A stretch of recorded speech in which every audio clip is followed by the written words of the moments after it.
Super Bowl! We made it. Ladies and gentlemen, it's Super Bowl week. We are excited. I know you're excited, and if you're not, then you need to stop watching football. Amen. It's Seahawks. It's Patriots. We've been waiting 2 weeks for this game. We've been waiting all year for this game. And we're going to hop right into Benchwarmers. The final Benchwarmers of the regular season. Don't worry. We're not going anywhere. But the final Benchwarmers that is not purely speculative.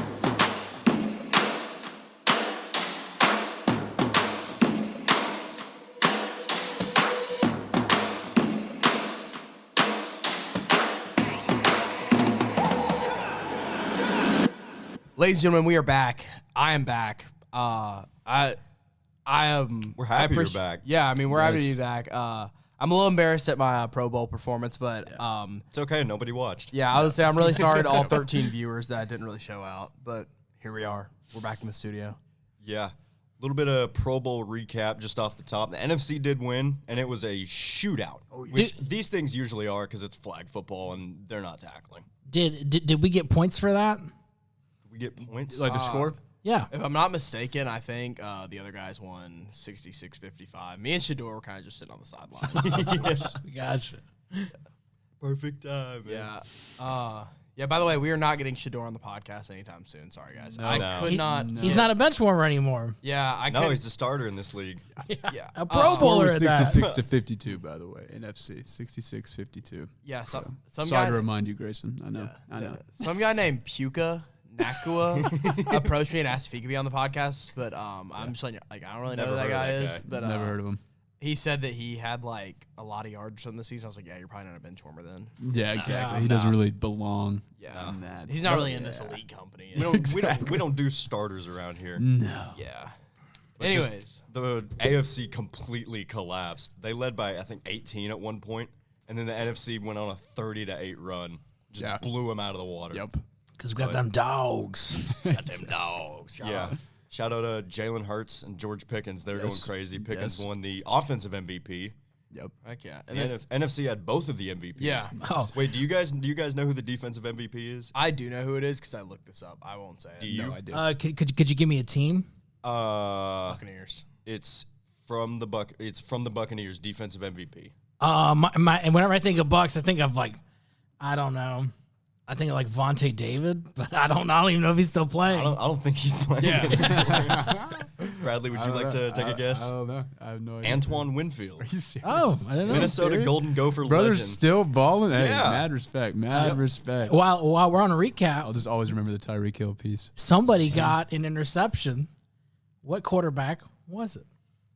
Which quarterback threw one? Yeah, Oh, was it I don't. it was in the first half. Was it AFC? It was an AFC quarterback. AFC? Is it Trevor Lawrence? It's not Trevor No, he Lawrence. didn't play. Was He it didn't play. Shador Sanders? It was Shador Sanders. It was a pass Yes. to Jamar Chase. Aw. Boom, right off the hands. No. Right into Kevin Byard. No. My Hey, goat. shout out Yeah. Bard. Shout out Bard. That's hilarious though. Oh my gosh. But Of course. Grayson, we're not gonna dock you for any horrible Pro Bowl performance just Hey, that's because. okay. Thanks, man. Hey, Yeah. We like, understand. If a tree falls in the woods and no one's around to hear it, doesn't make a noise. Yeah, Amen, and, brother. Amen. In all know, seriousness, it's the only same thing. Yeah. Apparently, only 1.9 million people were around to see that tree fall. So, I mean, It's 60% lower than last year, yeah?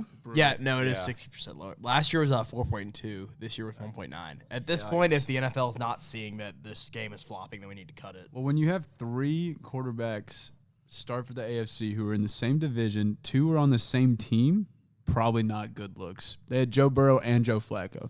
Two Bengals quarterbacks were playing in the Pro Bowl. That's not the best for business. no. When And Josh Allen was supposed to dipped, Herbert dipped. What are you gonna do? yeah, Mahomes injured. Yep. Lamar Jackson's not gonna do it. Nope.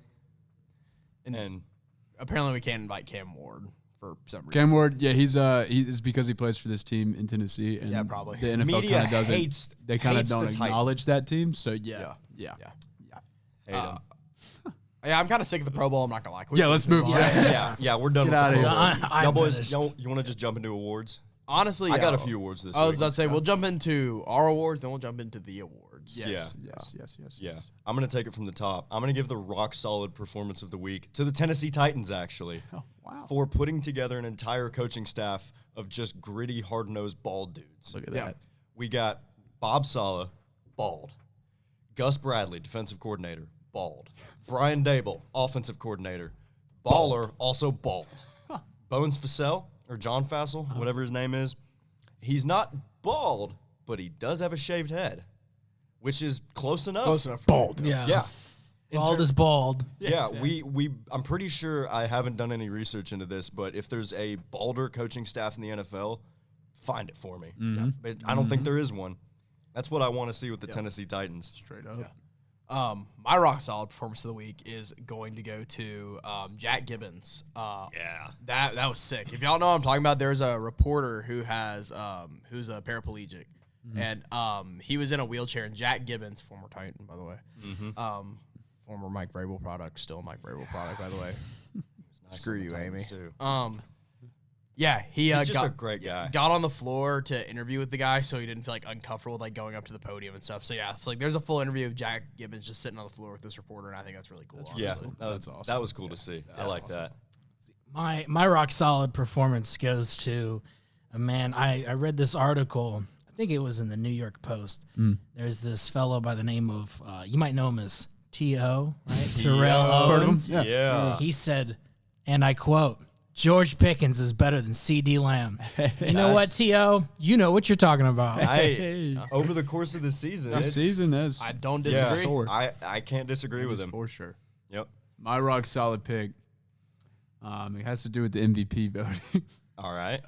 And I don't know if you're not aware, listeners, Matthew Stafford won by 1 vote over Drake May, and there were 2 votes for Josh Allen, and there was 1 first place vote for a quarterback who, hey, I think is just awesome. I think he's that and a bag of chips. No, this is you voted. You straight up. I might have manipulated finagled my your way rock into solid this. sports pick, Sam Monson. He might be kidnapped. He might be threatened right now. There might be a ransom note out for him. But I have found a way to have him vote for Justin Herbert for a first place MVP pick. I'll read his reasoning.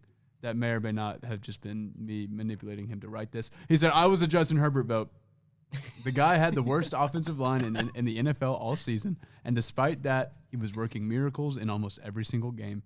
True. Stafford's O-line became 2/5 as bad as Herbert's for 5 minutes, and he became a turnover howitzer." He embodied value, talking about Herbert. Do I agree with this? No. Matthew Stafford deserved it tenfold. Yeah. I mean, I love Herbert. He did not deserve MVP. But hey, shout out to the guy putting his neck on the line.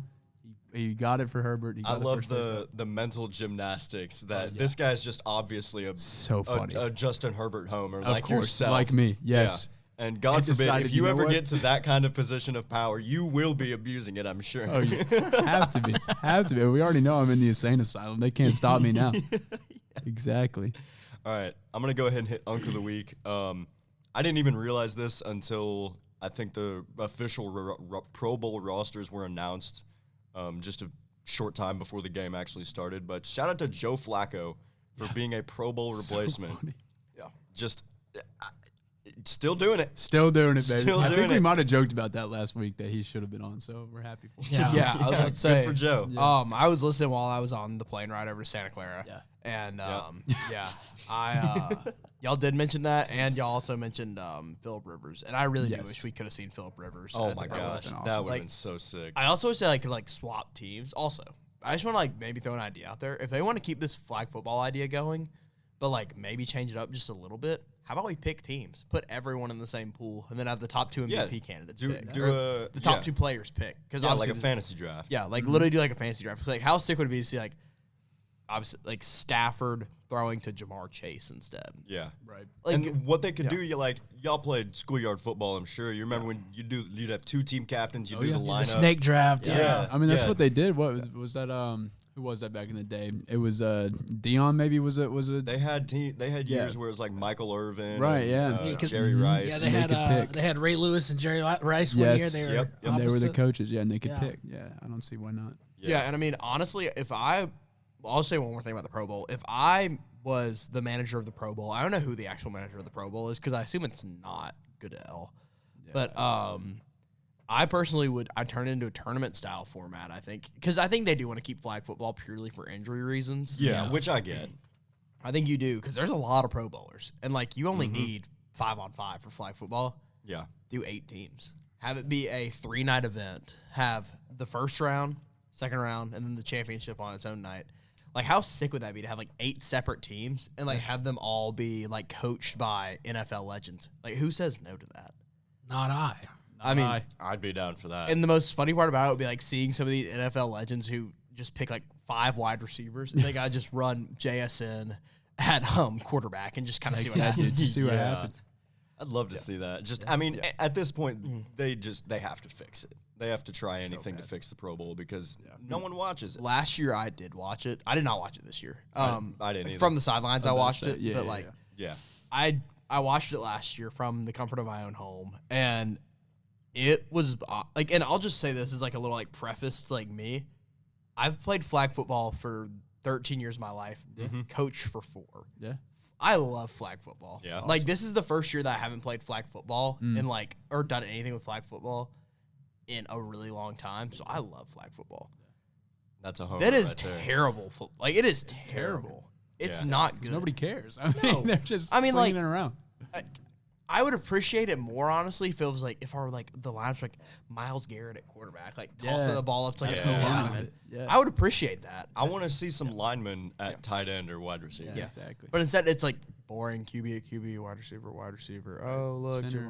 Jamar Chase is open. Oh, Exactly. touchdown. Oh, Oh, look, Jalen Hurts just threw another touchdown to George Pickens. oh, nice. The announcers Oh, are wow. talking about other things half the time, and then it's like, oh yeah, by the way, there's a touchdown. Like it's horrible. Yeah. Yeah. It's just the players don't seem to care. The production doesn't seem to care. No. The NFL NFL hardly definitely cares. doesn't care. Yeah. Which, with this being said, I want to shout out 3 events real quick. Yeah. I want to shout out the NBA dunk contest. Yep. Amen. For being They awesome. got that. I want to shout out the NHL 4 Nations face. Oh my Yes. gosh, Yeah. that is the Especially best one. So fun. By far. I don't know why. I know they're doing it every 4 years, which that makes me really sad. Yeah, I'd like to see that again. Do it every 2 years, honestly. I don't. I like Do it every 2 years and add a Russian team. exactly. I'm just saying, Add- just despite the And political don't tell turmoil, anybody, and do not say a word about that team until the day of until the the event. day of. All of a sudden, and then you just see like 11 Russians come Russian out. dudes coming out of the tunnel. Yeah. That's gotta be Team the US thinks they just won, then the Russians come out. the Russians come out and they get revenge for the Miracle on Ice. They beat them 20 to nothing. And then I also want to finally shout out the home run derby. Oh yeah. Home run derby. And Yes. notice how there was no NFL events mentioned there. Yeah. No, The NFL needs some form of premier Pro Bowl event, honestly, and I think it's staring they at need the to face. bring back the Whatever. skills competition. The which, skills I mean, showdown was so fun. Like Yeah. they need to find a way to convince the top quarterbacks to come out there and just sling it as Exactly. far as they Yes. can, because Yeah. we all like to watch the clips of the Pro Bowl back in the day when all the now the old heads were going at it, Yeah. and it was awesome. Well, and People also loved like it was fun too, cause like the farthest throw competitions and stuff. It wasn't just Pro Bowl quarterbacks. You'd have backups in there too, who Yeah. like, just could sling it. Like Imagine Joe Milton popping out. Yeah, the I was Pro gonna Bowl say, and winning. imagine, That's what like- makes like the dunk contest and 3-point contest so much Yeah, fun. that was I like mean- when McClung won the. yeah, dunk I was gonna Yes, say like exactly. Yeah. I bet y'all didn't know this. I'm a huge Bulls fan, so I know this. Yes. Mac McClung is currently a Chicago Bull. Is he Did actually? any of you know this? How many second round picks do y'all have now? 14. That's crazy. Also, I'll get into that in a second. We're an NFL podcast, but you know, I'm just gonna say it. My bum of the week is the Chicago Bulls. Yeah, fair enough. I hate my team. I was actually talking to my roommate told me today. He was like, Grayson, you're the first person I've ever seen where your 3 favorite teams, you hate them more than you love them.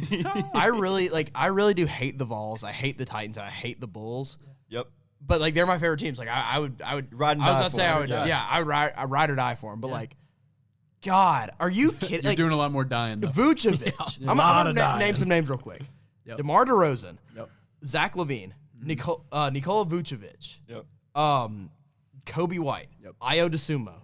Of those guys, we've only gotten second round picks. Yeah, that's crazy. That's crazy. Yeah. That's tough. We have I will say this. We have 2 first round picks in this upcoming draft. One is from Portland, which that'll be great. Because it is a projected lottery pick. Okay. And then, I mean, at this point, ours is probably a projected or a protected lottery pick at this point. Yeah. Because we suck. Yep. And We thinking playing this year?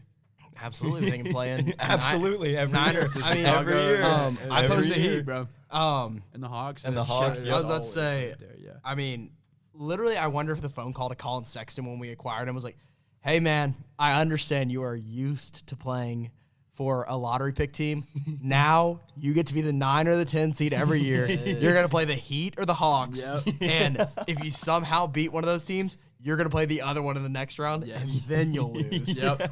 Welcome to the Bulls, buddy. Every year. Welcome to Chicago. Also, I do want to point out one last thing, because we are not an NBA podcast. Do we have an NBA podcast? I thought we did. I I don't think know. there's one in the works. I think I think there should be one. something. If we put one out or have one out, go listen to it. Yeah. Yes. But the Bulls' tallest player is 6'9". Oof. He is a second-round rookie who has played 3 minutes all year this year. Wow. Is he forward? Yep.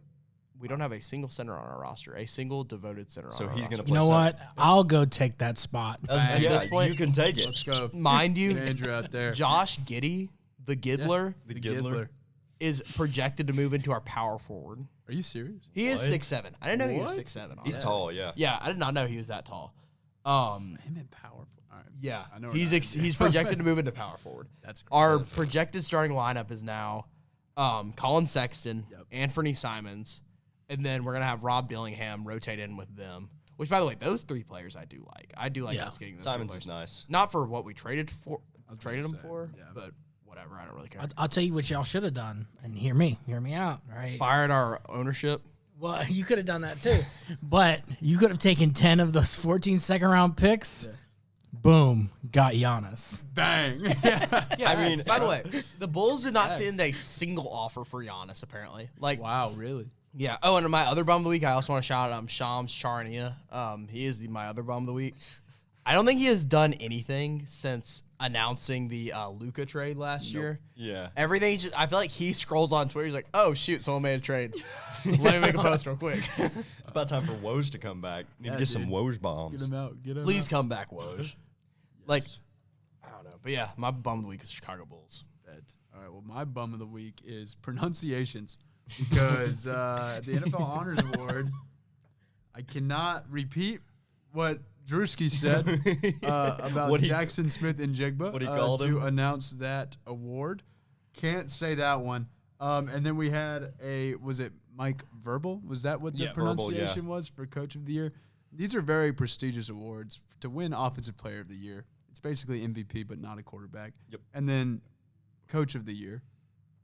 And you mess up the names, like that's embarrassing. Drewski's next to Barry Sanders of all people, and Yeah. you can't say Jackson Smith and Jigba's name correctly. It's just they made it about themselves. Drewski more so made it Yeah. about himself, Yeah. and that because you could tell it was a joke. Like he was just making a joke. Yeah, Drewski. And I get it. You want to be funny.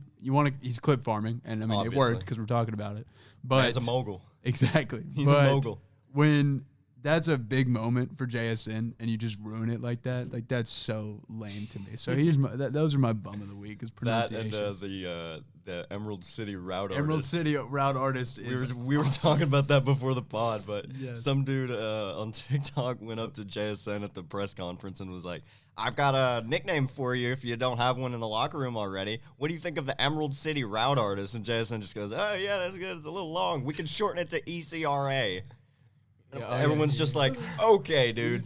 I hope that there's an ECRA graphic for the Super Bowl. I've I seen- hope that they're I've alre- on that. I've already seen, like, Oh, yeah. in comment sections, Yes, just all it's over everywhere. TikTok. It's everywhere. so funny. Just Emerald City I've had route group artist chats when we stuff. talk about it. It's awesome. Yeah. It's hilarious. My bum of the week is the reporter who asked Mike Vrabel if the Super Bowl is a must-win game. Because if the Super Bowl isn't a must-win game, then Dumbest what is? Yeah. How What are could we you doing? possibly ask that question? And as a journalism major here Right. at UT, I shun that reporter because what a brain-dead question that you ask an NFL head coach. And credit to Vrabel for not absolutely tearing that guy to shreds. Because if that was Belichick or Saban, like they would have just been like, "That is the dumbest question that I've ever heard." talking about? What are you talking about? Must-win Must game. win Every game's a must-win game. You got to win every game. What's this? Oh, Do you have any nicknames in the locker room? And if not, may I recommend one? You can recommend one. The Emerald City Route Artist. Nice. That's pretty nice. Very long, but Nice. Yeah, that's pretty yeah, nice. that's It's pretty long. nice. That's but- good. Emerald City route artist. Emerald City route artist. Yeah, that's just cringe. Too tough. He looked that up on ChatGPT about 5 minutes before he asked That it. is a Chat GPT nickname Yeah. for sure. Yes. Oh my lord. Oh my God. My bum of the week, which I guess we could also give some applause to this individual because they did kind of move up in the world. But my bum of the week is a man now known as the head coach for the Las Vegas Raiders. Kubiak? Yeah. Oh, man. Because you're the coach of the Las Vegas Raiders. And it really doesn't get much worse than that. You had it made, man. He could have just been like an OC merchant, just doing his thing in Seattle. Nope. He could have been the Seattle Eric Bieniemy. Exactly. You know what I'm saying? Could have been But an instead, Emerald no. City OC. The Emerald City. Yes. Now he's the Sin City HC. Yes. Yes. He's going to die there. And it's cooked. Absolutely could. Gino. Yeah. He ain't even coming back. Nope. He didn't No. learn the lesson. He did not learn. My shocker of the week Yes. is a fun fact. Okay, I'm just going to lay this out for you. There are 3 linebackers in NFL history that have had 140 tackles and 6 interceptions in a season. Ray Lewis, Luke Kuechly, and can you guess the Mike third Vrabel? one? Not Mike Vrabel. It is a current active player Okay. in the NFL. I'll give you a hint. He's in the NFC. Bobby Wagner. Not Bobby Wagner. Linebacker. Linebacker. And this is from this year. He Yeah. recorded these stats. Oh, he did it this year? 140, more than 140 tackles and at least 6 interceptions from a middle linebacker. Linebacker had 6 I'm picks. thinking Bears because they had a ton of takeaway. Not the Bears. Can we get a division? It is the NFC West. Oh, gosh. Okay. So, Oof. it's, It's got to be the guy on Cardinals because you wouldn't expect it. You'd It's expect not. it from the other one. It's not the Cardinals. Is it Fred Warner? It's not Fred Warner. No, because he was out. Still worth a shot. All right, go Yeah. once, yeah, tell us. going twice. Ernest Jones. What? Middle linebacker for the Seattle Seahawks, Seahawks yeah. has quietly had an amazing season go. and has been one of the best middle linebackers in the NFL. X Factor. I'm pretty sure former Titan, too, by the way. Hey, okay, nice. I think if that's the same Ernest Jones that I'm remembering. He if was a anyone- Titan at one point. If anyone's good in the NFL now, it is because they hit the Titans, then the transfer portal. So Yep. yeah. Yeah, because you learn a lot when you're at the The Titans. Titans are just the James Trials and Madison. tribulations at the Titans. Yeah, Yes, the Titans go are the through a James lot. Madison of the NFL. Yeah, Yes. that's like one of their interview questions. They're like, "What's the first thing that you learned when you're at Tennessee Titans?" I don't want to lose anymore. I learned what death feels like. Yeah, Ernest Jones did was, did yep. play for the Titans. Yeah, and Rams, he's only Titans. 26. Wow. I thought he was way older than that, but yeah, he's having an incredible year. Yeah. Anchor on that defense. I actually did not have a shocker of the week. Honestly, at this point, the shocker of the week might have been the fact that the Pro Bowl actually got to 1.9 million viewers. Yeah. Yeah. Who was watching that? That had to have been like just Yeah. Nielsen ratings from doctors' offices I will or say, something. the little I did see, Jalen Hurts had a good connection to Cowboys playmakers. I don't know if y'all saw that. that was yeah. He had a touchdown to Pretty interesting. Fergie, to Jake Ferguson, and a CD Lamb. He was kind of slinging it to some Cowboys players, and it's just interesting given that rivalry. You know, it's like, oh, Well, he also has a really cool connection with their safeties too. hey, W. Yep. Yeah, Jalen was a fill-in, wasn't he? He wasn't initially a. Yeah, I think that's he was right, a fill-in yeah. for Darnold. Yeah. Uh, All right. I do have a shocker of the week, Give it to us. but it isn't sports related. My shocker of the week is just how many potholes there are in Knoxville. I saw that on your Instagram story, dude. I destroyed the like the whole wheel. The whole you like destroyed the entire wheel and bearing. I had to get new rims. No, I took okay, it. That, okay. Yeah, so I had to get new rims, new tires. I had to get alignment. They're like, hey, all this stuff, and I just want the city of Knoxville to know I am outraged by your inability to fix potholes. Where Amen. was it? It was on the highway. I was going like, Kingston? no. I was on 75. Yeah. Going Dude, to 75 is brutal. Brutal. It is brutal, Absolutely but brutal. you go to 75 in Nashville, it's fine. Like, Yeah. like inner city, there's some problems. Come on, dude. Yeah, that's Yeah, rough. and I'm talking about if I got out of my car and stepped into this pothole, I'd end up on the other side in China. Right? That's how deep this pothole was. Just scrape the bottom of your car on a bottle. Yeah. That's great. Well done. I got some more awards to give out for you guys, but Yeah. they're given out by the Associated Press. We're gonna move into some NFL honors. Okay, yeah, we got Do some. we want to start from like the top? Honestly, Yeah, let's All do right. that. I'm cool with it. by the way, I'm going to read every single one of these awards just because I do find some of them funny. Yeah, these are funny. Like, because, like, all the AP ones are, like, really serious. Like, that's, like, great. Yeah. And then Walter Payton Man of the Year, like, serious. Then there's some that are just, like, really, like, once you get to the end where they just have, like, filler awards, like, John Johnson, Driver of the Year, goes to Brandon Ayuk. Yeah. I will say I like that they added a protector award. Yeah. The offensive that. lineman award. I like that that. Good to see the big boys getting some love. Exactly. I love that. All right. Deserved. Let's just talk about MVP off rip. I mean, we're going top to bottom here. We're going to get into obscurity after this, by the way, if you can't tell. We're starting to practice for the off season. Yeah. AP, MVP, in my opinion, deserved. I think in the opinion of most people, deserved. Matthew Stafford.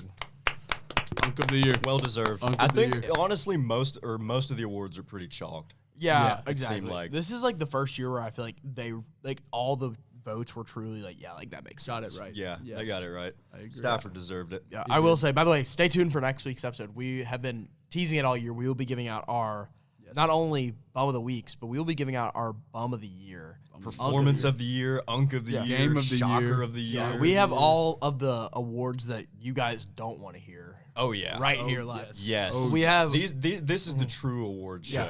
we also have LVP coming, least Yeah. valuable player. Yes. By the way, don't check Vegas odds. They're lying to you because JJ McCarthy totally will not win LVP. Totally.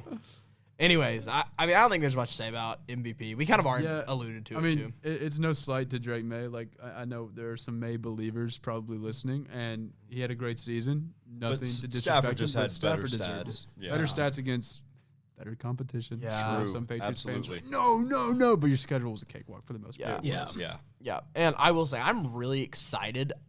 I'm not gonna spoil any picks or anything. I'm really excited to see how the Patriots do with the Seahawks. Which, by the way, we will have a very full conversation about that. Just like Oh yes. this is still a Super Bowl episode. We try to get the first things first. Yeah. I'm really excited to see how they do because I really feel like this is the best opponent. Like this is the best opponent they've played all year, and it's not like by a little bit. It's by far. Yeah. By far Like- the best overall team for sure. Like it's almost this almost reminds me of Texas Tech like all season, and now they get to play Oregon.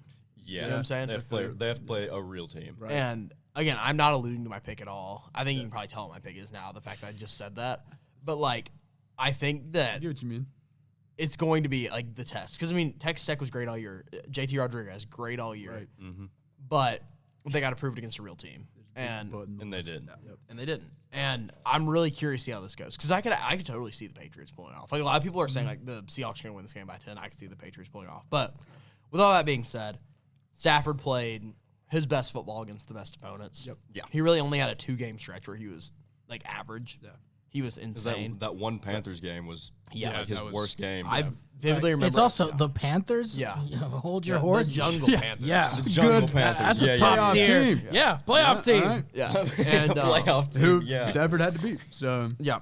And come on. I mean, Stafford proved everyone like that he is still at the top of his game. Also, his announcement that he was coming back That was at the so end, tough. that was nice. So tough. And they cut the Kyron and Sean Yeah. McVay both smiling ear to ear. That was awesome. Oh yeah. All right, y'all want to move on? Yep. All right. Other one that was really chalk. AP Coach of the Year. Congratulations to the GOAT, Yep. Mike Vrabel, Big Vrabes. Congrats, Braves. We miss you so much in Nashville. That is well deserved. Great guy too. I actually met him at if any of y'all are from Nashville, I actually met him at Opry Mills. He was literally just Okay. walking around like with no security. Wait, in the mall? crazy. Yeah, like while he was Titans coach, he was walking around with like no security, not even his wife. And, like he was probably it was around Christmas time. He was like shopping, and I literally walked into Nike. That's crazy. First of all, the fact he was in Nike, I don't.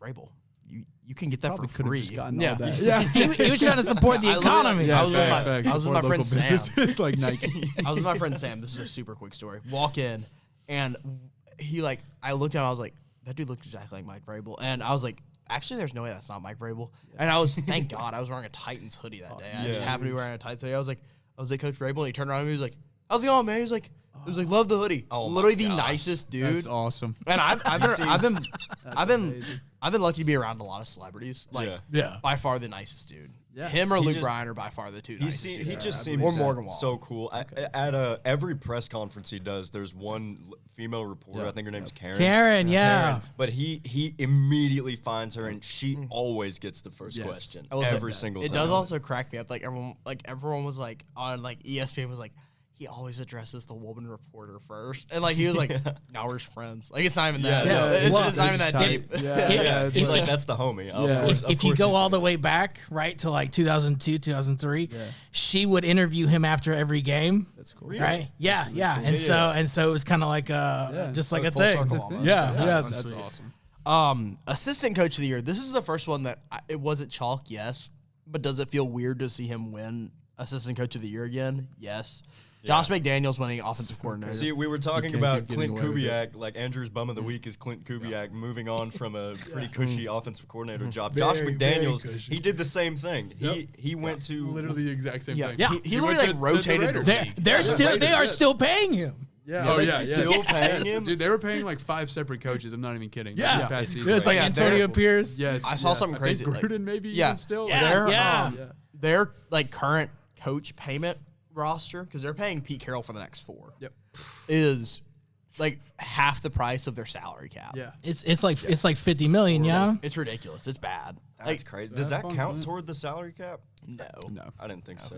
It just, you got to pay it, which they're making enough money where it doesn't really matter, but Yeah. still crazy. I don't know. I feel like Josh McDaniels probably should be the pick because of how much improvement they had this season. Yeah, and he kind of cracked Drake Yeah. May. Oh, wait, that sounds Whoa. He cracked the Damn. code on Drake May, I should say. Yeah, hey, don't say that. And Michael Bakemas, she's going to bake you if you keep talking like that. Forgive me. I mean, this is, for reference, we're recording before noon for the first Exactly. time Ever. Ever. It's a little- Ever, yeah. So we're... Grayson walked into the studio right before we recorded, and he's like, "Man, I woke up 30 minutes before and just walked over here." Yeah, I was about to say, I did the same thing. Lucky. honestly, though, this is the one I'm going to disagree with. I think that Clint Kubiak deserved it. But that's just, or Matt LaFleur. Either one of them, I think, deserved Honestly, it. kind of crazy. Solid, honestly, had at least a hat in the ring, and the fact that the injury situation, mainly the fact that he was able to have still to pretty solid defense the whole season. Yeah. Like, you know, That's one thing that does piss me off. I feel like assistant coach of the year, I feel like DC's never win it. never. Honestly, Basically never. A yeah. DC's coach honestly might be harder than an OC's coach. Because like here's the thing. Yeah. Josh McDaniels got to work with a really competent offense all season. They're not like any like major highlight players other than Drake May. Yeah. But they are stupid solid across the board. Yeah, very solid. And then Saleh, and I'm not just saying this because I'm a Titans homer. Saleh had some crap thrown at him. I mean, Yeah, he's big getting time. radiated every week. Yeah, Every exactly. practice. Exactly. Fred Warner couldn't. The yeah. transformer outside the practice field is actively working Yeah. against Exactly. The top 3 players were all out like half the season. Yep. Yeah. And I don't know.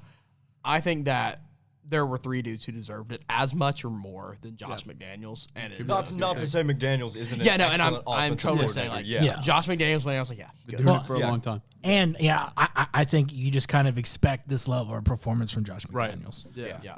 And maybe that's where I'm also coming from too. Yeah. Yeah, it's solid for him. Yeah. Anyways, also kind of an interesting like little side bit. Those 4 people I just mentioned, only one is not in head coach considerations next year, and I think that Josh McDaniels is really smart that he's pulled his hat out of that ring finally. Yeah. I think he knows his role. He learned his lesson. Exactly. Yep. Offensive player of the year. This one I think was some people debated it because of Puka, but JSN he deserved No, it. it's Absolutely. JSN all day. Yeah. Yeah, I know they voted before the playoffs, right? Isn't that? I think so, yeah. But like, the NFC Championship to me was like, all right. Yeah, like I mean, that his cements team it. won. Like, come on. And I think as far as wide receivers go, I definitely think he is the biggest impact in the league. By far. Yeah. He's the best right Yeah. now. Yes.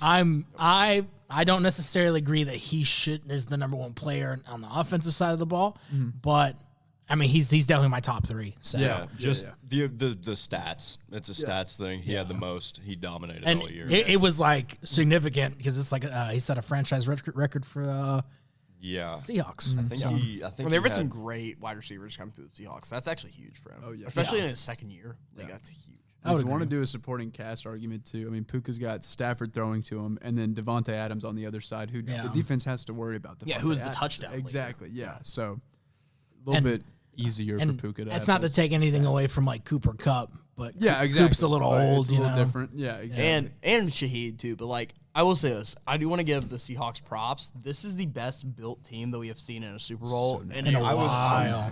I'm seeing a lot of one of like an all time team No, for this. and I don't Seattle understand team. how we were so blind for so long. Like not just us, but like the nation as a whole to Yeah. this team. I don't even think Seahawks fans thought that they had this good of a team. I think No. honestly a lot of it was because nobody trusted Darnold at the time. Yeah.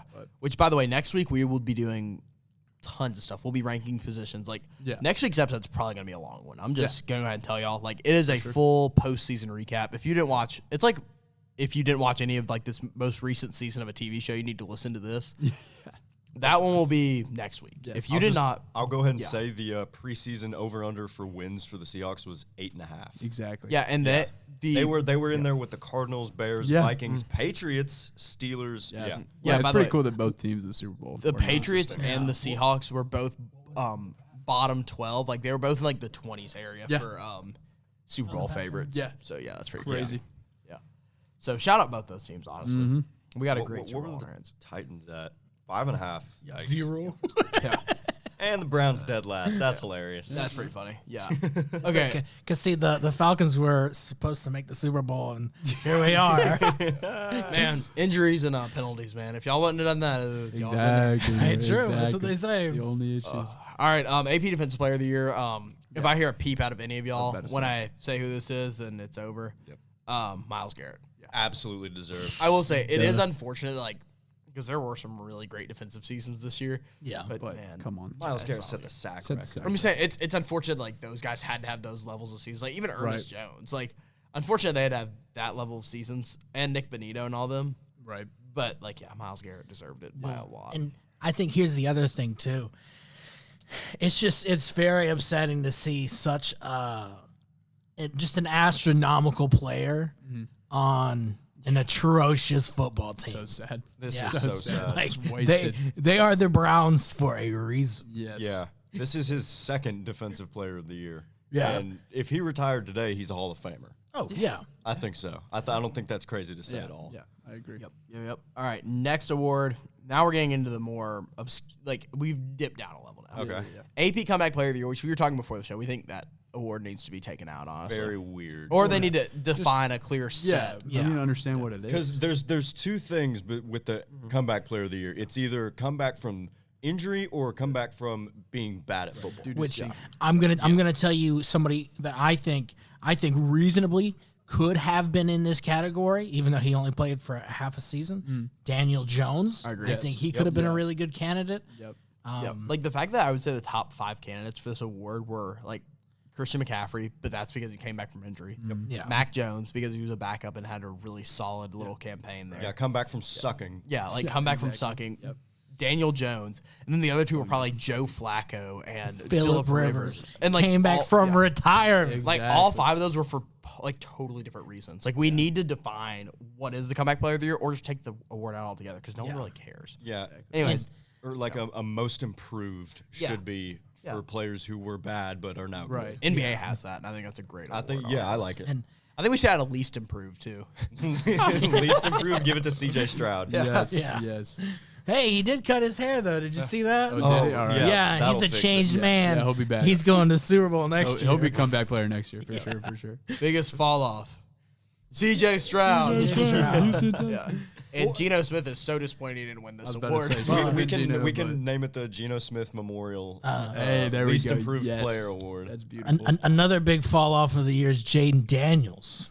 Oh Yeah. yeah. Yeah, Yeah, everybody forgets about him. Not a great year. Yeah, Oh, moment of silence. He did snap his arm in half. That doesn't help. That definitely That doesn't doesn't help. Oh, A lot of injuries. It's, and his team but- also was super It's a injured. Washington curse. You know? Yeah, that team was cursed. Moving on from an award that needs to be taken out to an award that I'm so happy they added, and we are all so happy they added. We were talking about this before the show. Protector of the Year. Yes. Yes. Great award to add. I'd love to see the big boys getting some love. Did who won it? Joe Tooney. Joe Tooney, the Which- Patriots guard. Bears. Nah, Bears. Bears. Oh, he's on the Bears now. Yeah. Yeah. Which that's fine. I mean, for the Yeah. first, Yeah. this is the first award that I think has some controversy around it because, honestly speaking, this is the problem with this award. Like the same guy could just win it every year because, like, realistically, right now, Penei Sewell should win it every year because he is just grossly Yeah. ridiculous. I mean, Trent Williams can still win Or it. Trent Williams, yeah. Yeah. No Joe one on the Alt. Titans O-line. Joe Alt. Yep. Yeah. Joe Alt. I mean, Nobody on the Titans. no one on the Titans. Nobody. I mean, Absolutely But nobody. yeah, I love this award. I'm excited to see it develop over the coming years. And yeah, Joe Tooney deserved. Great job. We should. Yeah. I think they should also add the opposite, right? Which is, just you do not want this man blocking for you. Yeah. The Bradley Bozeman. The Turnstile Award. Yes, It's gonna be the Chargers I offensive was about to line. say all 5 of them. Yeah. Hell, we'll go all 7. We'll go deeper. We'll go for the subs. the backups too, in here, 'cause they're that bad, All right. Offensive Rookie of the Year was Ted McMillan. Defensive Rookie of the Year was Carson Schlesinger. Carson Schlesinger is going to have absolutely no objections there. He was he was a killer. he's already a top 5 linebacker. He's elite. It's ridiculous. Yeah, he's elite as a rookie. Who else was in the running for Offensive Rookie of the Year? I mean, I know Tyler Shuck was. I think he won some. He other won the publication. Pepsi Rookie of the Year. The Pepsi one. Okay, yeah. Yeah, which I don't really know what. I don't know. Maybe he what. gets like a couple cans of Pepsi. Shout out Tyler Shuck. Hey, Also, good for him. I did not know this. I learned this via Instagram this morning. The guy who presented Offensive Rookie of the Year to Ted McMillan was, and this also shows you how old what's his name? Shuck is. Shuck is gonna be 29 next season. 29? Or not 29, 27. Sorry.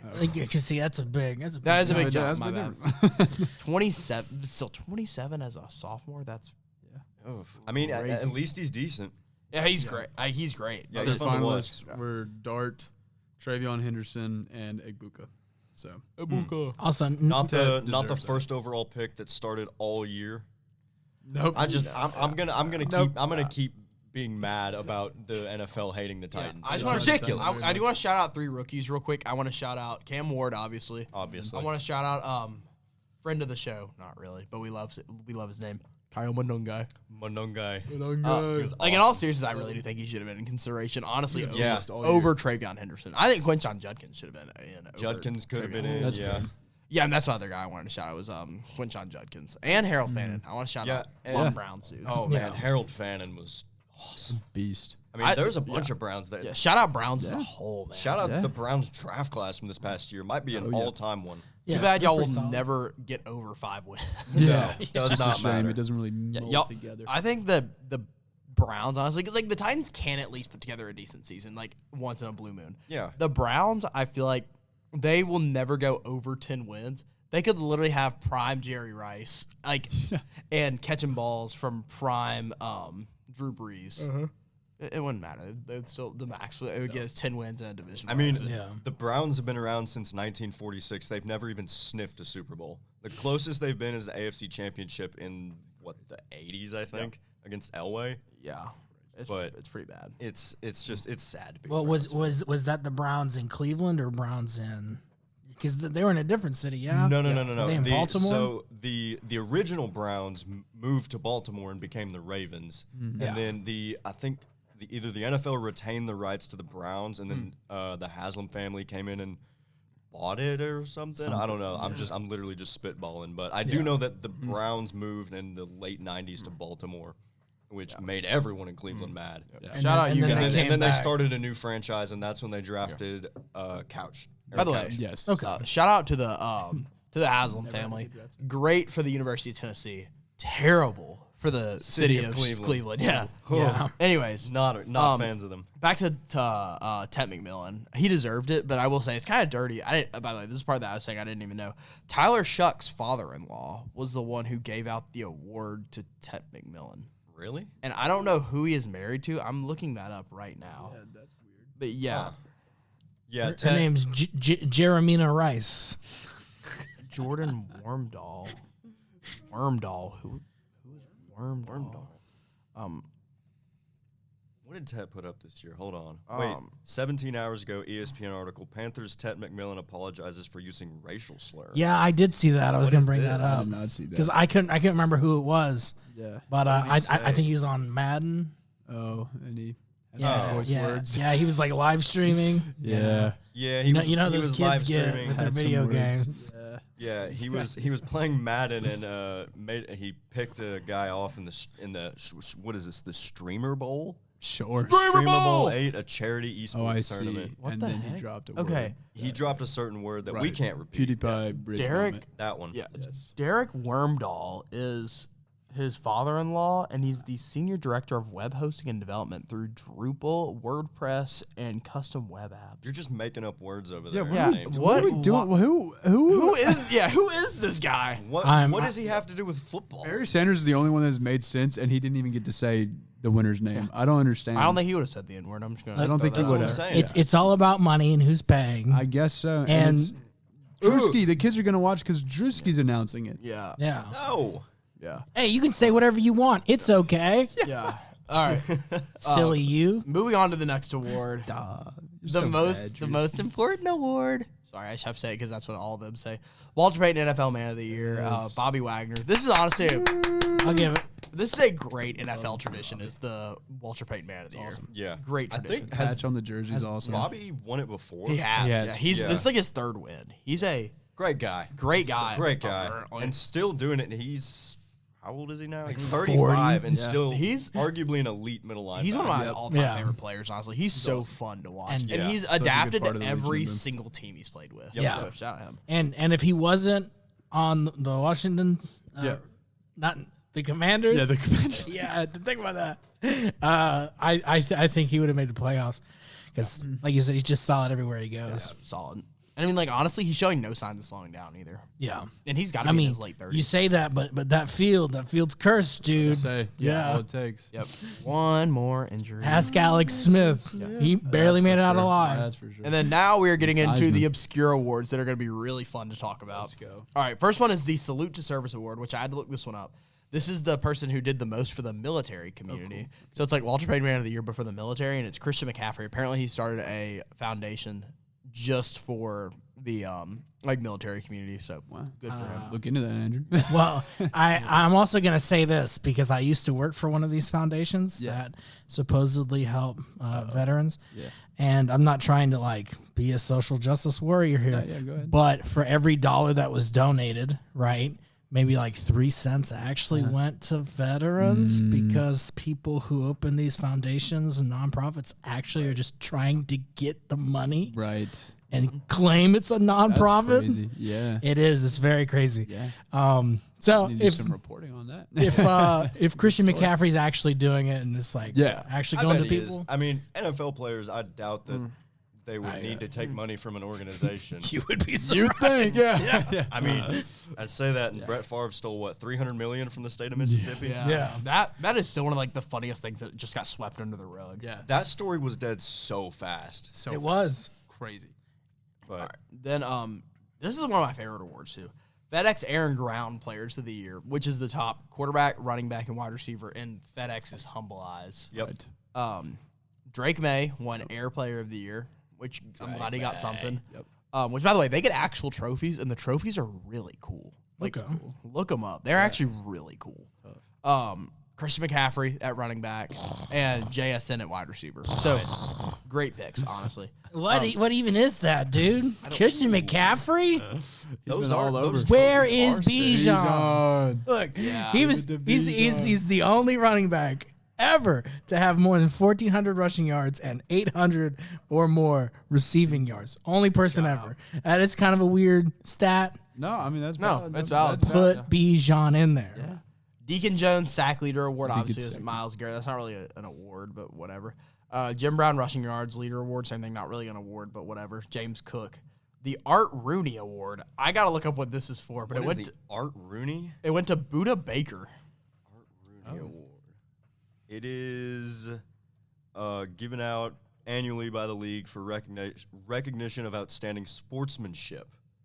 Oh, okay. It's the It's team player award. It's basically the participation award. Yeah. Good for him, Kinda, man. yeah. Hey, Man, you Azir- showed up and didn't I'm cause just any saying this. trouble. Aziz Al-Shire was snubbed from that one. No kidding. That guy's like the modern day Bill Romanowski. so funny. He is a demon. Josh Allen won the Art Rooney Award last year. All right. Yeah. Matthew Slater won it in 2021. That's a good pull, honestly. yeah.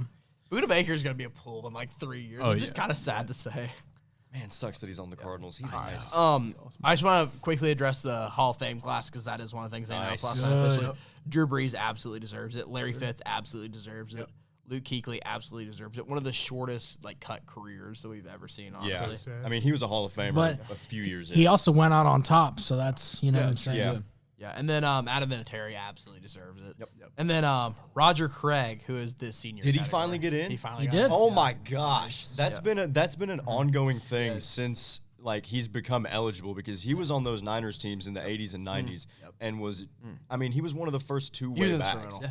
Yeah, he was awesome. So I'm very glad to see that. Yeah, I was gonna say this is probably the best Hall of Fame class that we have maybe ever had. Honestly. Kraft didn't get in though, did he? Robert Kraft. Oh no. No, here's a. He might. Time to go give some I more money. don't to think he Israel. did. Here's a question. Kiss the wall, Grayson. Was this the first year Fitz and Drew Brees were eligible? I think so. Yeah. 'Cause Okay. You have to be retired for 5 years. Kraft was snubbed as well. I don't remember Fitzgerald ever retiring like officially. Well, he did because it was when they had AJ Green and and it was kind of like a passing of the torch. Yep.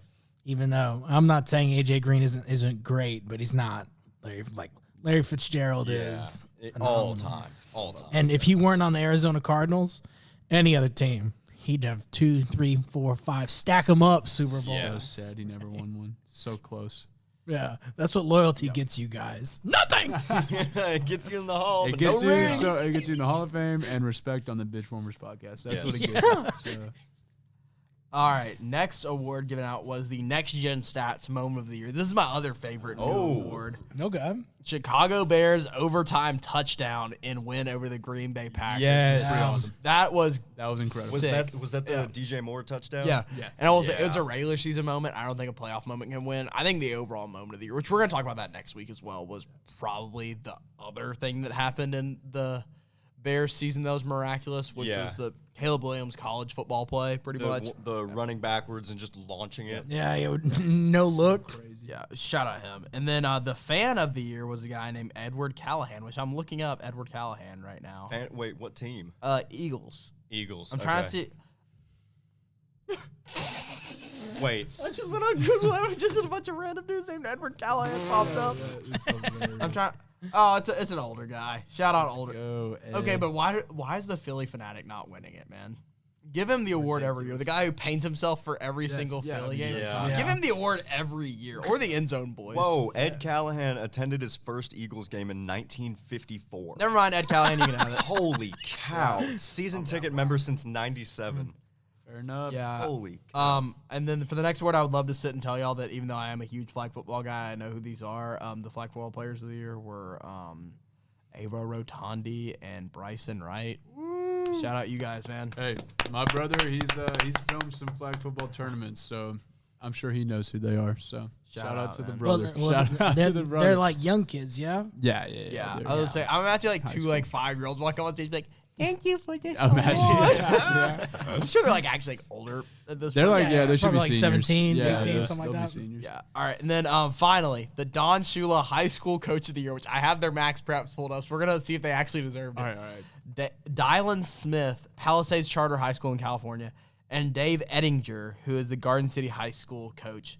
So first of all, for Mr. Dyson, his team went, let's see here. I think they didn't win the state championship. I'm just going to shout that out. They went 10-1. That's good. They're the 348th team in California. In California. Surely there's like a what did he story. do? I'm Hold sure on. there's a story. I'm trying to see like maybe he like completely turned him around. Right. Well, yeah, because they did go 10-1. Yeah, Right. I mean, they're not winning games by a lot either. Right, like in high school, there are a lot of teams who win by like 50 every week. Yeah, like Oh yeah. Yeah, I mean- and it's California, so that did. Surprisingly, they they got have a lot what? of competition. Modern days in California, right? yeah. Yes. I think it is. Yes. Yeah. That's Hold on, I'm trying to read up on them a little bit. See like if he like stopped like I'm sure Chula there's a Vista. story. See, I have an award to give. It's the Andrew Patterson Best State for college high school football. It's Georgia. Period. Hey, T-Law. T-Law. Is it not Texas? there's nothing No. about either of these dudes. They just like spun a wheel like him. I feel like for those type of awards, they just kind of pull a name out of a hat. Yeah. Okay, maybe this guy deserves it. Garden City's guy, Mr. Dave Ettinger. Is that New Jersey? Yeah, it is New York, Garden City, New York. He went 12-0. Won his state championship. There you go. He's the 25th team in New York, but he won the Section 8 championship. That sounds like a That's a big number. Section 8? yeah. That sounds more like a government subsidiary that does a high school. Literally is a government I subsidy. hope it Yeah. does not say Section 8 on the trophy. That'd be Section so 8. sad. We won Champion. Section 8, baby. Oh yeah, he's blowing Like teams their out. district, I guess. He is blowing everyone out. Oh my gosh, wait. 1 shutout, 2 shutouts, 3 shutouts, The other team got above 10 points once the entire season. Wow. Yeah, Andrew, you got that, bro. Holy You cow. got that, brother. He's got that. Crazy. Finally done with the awards. Shout out NFL awards. Actually, more entertaining than the Pro Bowl, honestly. Literally. It was. Yeah. Yeah, I had way more to talk about. Shout out to Dave Ettinger, man. I hope you get a payday because that's some Get a crazy defensive numbers. Big job. We'll take you And he's here over at scoring Tennessee, 40. actually. He's That'd be scoring pretty 40 awesome. in like every offensive thing too. So he's a dog. And New York isn't historically known for having really good football players. So he just Even- must be stacked. Even at the professional level. He just found all the best ones. Yeah, facts. Yeah. Hey, if That the team Jets could need a new definitely beat head, the Jets. the That Jets team are going to need a new head coach next Yeah, year. he's Call the that guy. He's Yep. the guy. He's right down the road. Exactly. We're gonna take a quick break. We're gonna hit y'all right back really soon. Yer. I'm gonna try to find a word that I've never said on this podcast real quick. Indubitably. Indubitably, umbrella. All right, we're back. I'm not gonna lie, we did just take like a solid 10-minute break. I think even longer. Yeah, honestly, that was a long break, but we're back, and you guys only had to wait a solid second and a half. Anyways, coaching carousel is finally done. Yeah. Fun fact, this is the most head coach turnover that we've seen in the NFL since 2009. Wow. Yep. Okay. It's gonna be a fun season next season, and the final hires, honestly, were kind of some of the best. If I got to be honest, Cardinals land Mike LaFleur, brother of Matt LaFleur, and Raiders land Clint Kubiak. First of all, I just want to say those two I think are great hires. Mike LaFleur has fielded a great offense the past 3 seasons. He's been around. He's done that. And I always appreciate when there's some family lineage too, because that can always help. And obviously LaFleur's brother is Matt LaFleur. Trading purposes and all that. We're gonna see. So the Harbaughs do it. We're gonna see more brother bowls. Exactly. Just like the Harbaughs. Yeah, I love that. What you gotta love. And then Raiders landing Clint Kubiak, honestly kind of my darling of this hiring cycle. Yeah, he was easily the top offensive coordinator. Yeah, too bad. By the way, Mike LaFleur, if you have not already picked up on, Rams offensive coordinator, Clint Kubiak, Seahawks offensive coordinator. Yeah. And they're both some dogs. Do you know where Mike LaFleur was before he was with the Rams? Enlighten me. Wait, can I guess? You can guess. I would love for you to guess. Niners. Not the Niners. Falcons. Not the Falcons. Titans. I mean, he was on the Falcons that 1 year, but we're gonna talk about that. The Super Bowl year. Yeah, I think it was like a quarterback's coach or something like that. Interesting. You- Okay. MVP Do you have a Matt guess? Ryan. I'm gonna shout out the Titans just because Matt LaFleur was so tied into the Titans. I could totally just see him being on the staff, and I would have never known. Yeah. Mike LaFleur was the Jets offensive coordinator for 2 years. Wow, What years? Yeah. What years? If you I don't don't know. mind us asking. I can look into it. Yeah. Yeah, the 2 years where they were number 1 and number 2 in the league. Yeah. Yeah. I We would all say remember that. those days. This half of my keyboard does not work. So yeah? if somebody wants to Serious? type Oh, up. okay, yeah, we yeah, got yeah, you. yeah, Yeah. That's why I got that janky little keyboard doodad. Oh, that's right. Yes. Yeah. Mike LaFleur Jets. When was he there?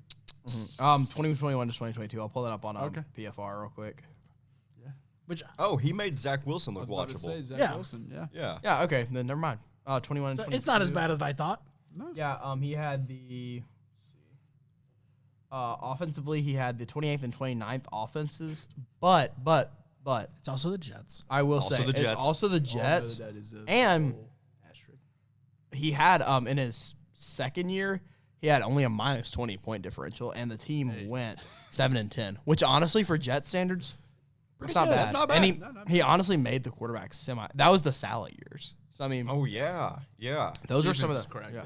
those years. Yeah, those are some of the highlights of the Jets in the recent memory. I still don't understand honestly why they fired Robert Saleh because he actually did a fine job. His with defenses that. were tough. They fired Robert Saleh because Aaron Rodgers did not like Robert Saleh. Yeah, That doesn't exactly. surprise me at all. Yes. And then they got rid of I was Aaron going to say, Rodgers. and then bye Aaron Rodgers. And now we have yeah, nothing and now the left. whole organization is in shambles. But anyways, I think Mike LaFleur is a great hire. I think it was due for him to become a head coach either this cycle or the next cycle. And Yeah. shout out. I mean, In division too. That's interesting. I think he's a good hire. I don't necessarily think he was the go-to guy though. No, I don't think so. I think Sean McDermott should have been the go-to guy for them, honestly. But That's fair. I was also thinking Shula. They could have got. I know the other Shula. Rams coordinator. Yeah. Yeah. yeah, I was gonna say. By the way, the fact that I was Shula gonna- was not picked up in this cycle really Gonna shocks me. say, I was surprised by that. 3 names that really shocked me in this cycle not getting picked up were Shula, Gruden. The fact that Gruden didn't get an interview really shocked Yeah. me, and the fact that McDermott's still sitting out there really Yeah, shocked that's me. crazy. And I mean, Mike Tomlin too. Yeah, I expected Tomlin to take a year off, but I did not expect McDermott to take a year off. I really honestly. thought he would go to the Cardinals. I think I could totally see McDermott kind of pulling what Vrabel did and go to the front office for a year and then go back into coaching. Just be a consultant. Yeah. I don't know. Obviously, I hadn't done anything yet, so I guess we'll see. I mean, the Jets are going to jet. They fire Aaron Glenn. McDermott goes to the Jets and starts owning the Bills. Yes. If he turns the Jets around and starts owning the Bills, they'll build a statue of him. And I also just want to say, just as a random tidbit, because Aaron Glenn was probably the worst head coach this season. Yeah. I don't know how much that should be pinned on him. That's the a whole worst different. head coach that kept his job. Yeah. That's a conversation for next week when we're talking about team grades. And then also, by the way, we're going to go ahead and announce this now. We don't have any ESPN reporters here per usual, but the offseason, we will address every single team. So Yeah. I hope at this point that we have a fan of all 32 NFL teams. I assume our widest margins are probably going to be Falcons, Titans, and like fans that are Panthers. close to here, Panthers. Yeah.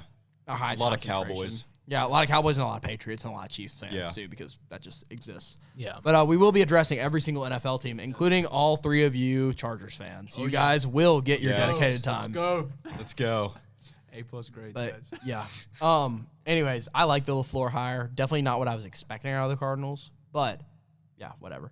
And then Raiders landing Clint Kubiak. This seemed like kind of written in the stars from the jump. Yeah. Yeah. It was, I mean, it's the reason they waited so long to announce, I'm sure, was because the deal was done probably a month ago. Oh, Yeah. probably. And And they're just letting him focus on winning a Super Bowl potentially. But Kubiak, I think, is like you have draft darlings. This is my coaching darling, honestly. Like, yeah. Yeah, I think he seems like the guy to me. What grade would you give it? I would give it an A+. I gave it an A. Kubiak? The only unfortunate thing is that he is going, like, honestly, for both these coaches, it sucks. Because, like, one guy's going to the Raiders, which are stuck in hell. Yeah. And then the Raiders are stuck in, like, less hell, but, like, you got to You've got the first pick you and a gotta bunch of rebuild the cap entire space. Exactly. Yeah. You only have 3 players. I gave LaFleur a C+ for the Cardinals Yeah. just because that's a rough spot to be right now, especially with the Yeah.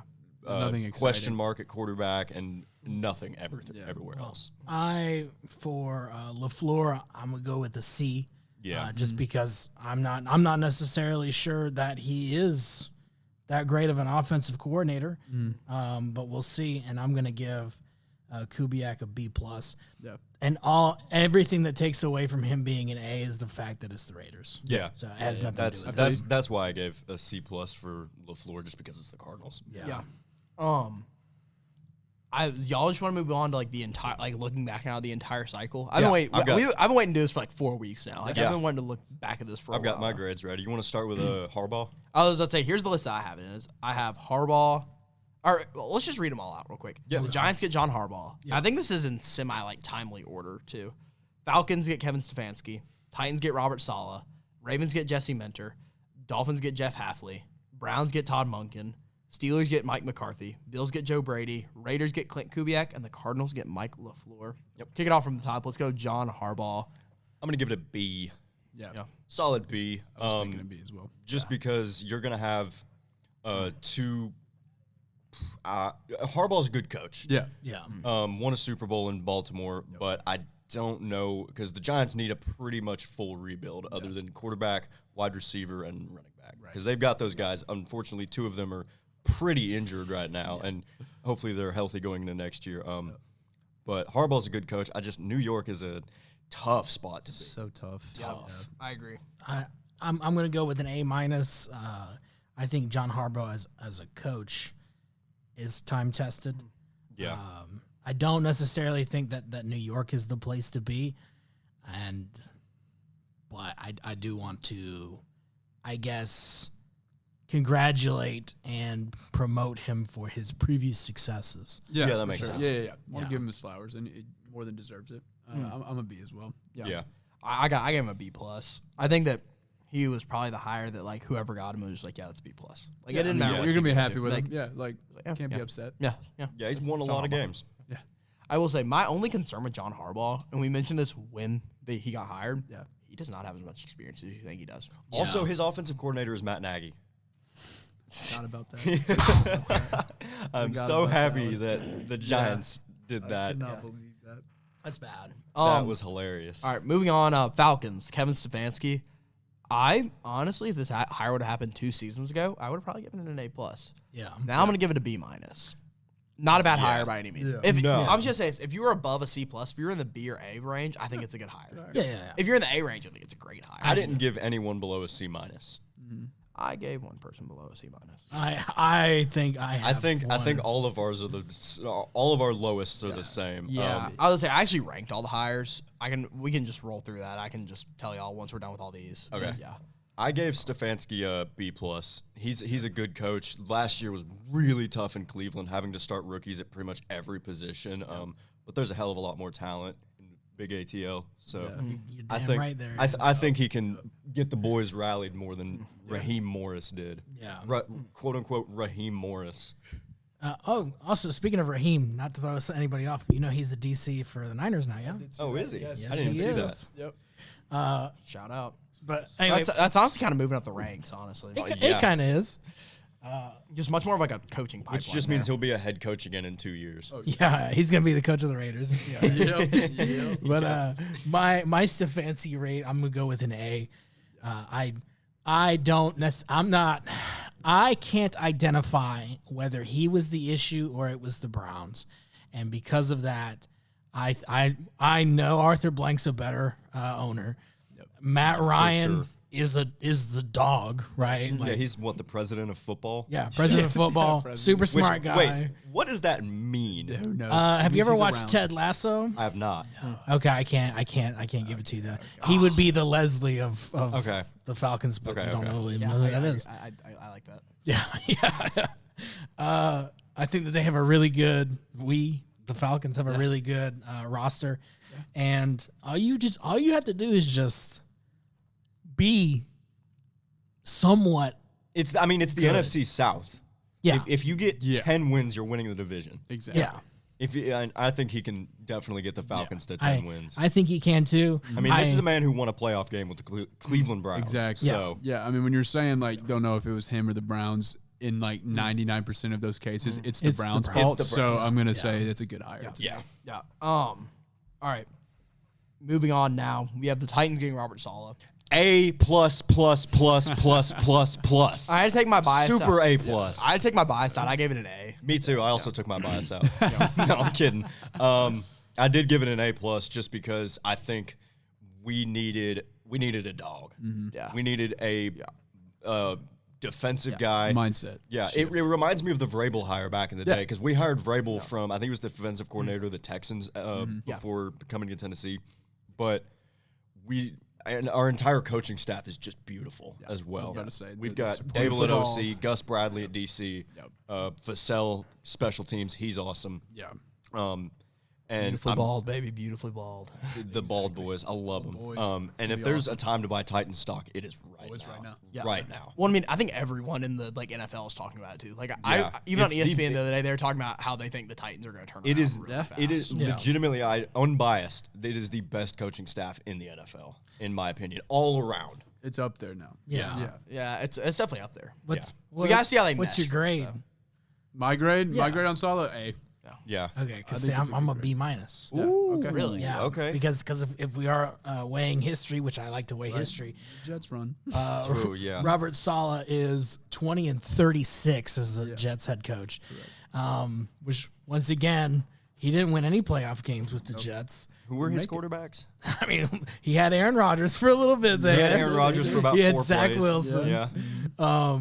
Carry the flag out. That But- proceeded to That's so tear every electric. ligament in his ankle. So yeah, I couldn't even tell you. I'm not saying that. I'm not saying that the quality of roster that he had, actually, outside of a key few players at Tennessee, it roster's probably as bad as the Jets was. You know? There's more potential, but like it's Yeah. Better quarterback play already, though. Yeah, 100%. Yeah. And then don't know. DK's a dog. Jeffrey Simmons is great. Yep.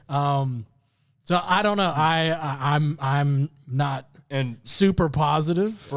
this is a little bit of a draft preview, but they were talking to Jeffrey Simmons at the Pro Bowl recently, and with the new head coach being a defensive guy, and Jeffrey Simmons literally coming out and saying that we need to take, he said Reuben Bain specifically, but it's all but certain that the Titans are going to take a defensive player. Yeah, and as long as Reuben Bain is available, it seems like that's our guy. Yeah, it's going to be Reuben Bain or maybe David Bailey if Bain goes. Yeah, I was about to say put it that way. Yeah, we're getting either Bailey or Bane. Yeah, Bane a won. wide receiver would be nice, but If Carnell Tate is staring us down, if it comes down to Bailey or Tate, I could literally see it going either way, honestly. Yeah. I But saw some Titans guy that I follow on Instagram. It's that picture of Anna De Armas like on the beach, and it said how Makai Lemon is looking at me at number 4 right now. That's funny. all right, moving on. Let's go Ravens Jesse Minter. I give it an A. I like it. I gave it an A+. I'm an A+ as well. I think that is the best hire this cycle. Really Yeah. good hire. Or one of the best hires this cycle. I mean, I went with an A. Yeah. I do feel like Jesse Minter emanates what the Ravens have always been about. Yeah, Yes. that's my Yeah. Yes. And they don't make mistakes. No, The Ravens the ownership. Ravens front office is the best front office in football. I Oh, think so, yeah. yeah. And you're for moving sure. on from a hardball to a hardball product. You know, Yeah. I Yep. understand it's Like, like the other it's one. perfect. But I'm not gonna lie, it's it a is great hire. perfect. Yeah, great fit. Like the whole Homelander, like perfect. Perfect. Everything down to the last minute detail. Like perfect. Yes. Next one, Jeff Hafley. Oh God. I'm down on this one, honestly. I'm giving it a D+. See, I'm glad you're giving it a plus because I'm just giving it a I was D. about to say I'm D to almost F. I gave it What was a that? C-. This I is just doing I don't know a whole lot about Hafley. This is a guy who, in this entire hiring cycle, this is a guy. If you would have told me that Jeff Hafley was going to be hired out of this hiring cycle over Shula, over McDermott, I would have said, who is Jeff Yeah. Hafley? I was like, are you serious? I would have had to do a Dolphins Google doing Dolphins things. Yeah. I would have to do a Google search first, and then I'd be like, are you So kidding me? Hafley was the head coach at Boston College. Yeah. Oh, yeah, he For was. I think there's 4 years. Yeah. Just give a win percentage. What do you think his win percentage is? I know his 1% because I put it in my notes. So I'm not going to say it. Well, I'm gonna hope it's above 500, but It's well, not. It's 40. It's 40%, isn't it? It's somewhere around there. If I do quick math, it's somewhere around there. gosh. It's 22 to 26 in 4 years. At Why Boston- you at Boston 0.458. College? Now he's the head coach Yeah, of the so Miami 46% win percentage at Boston Yeah. College. And Oof.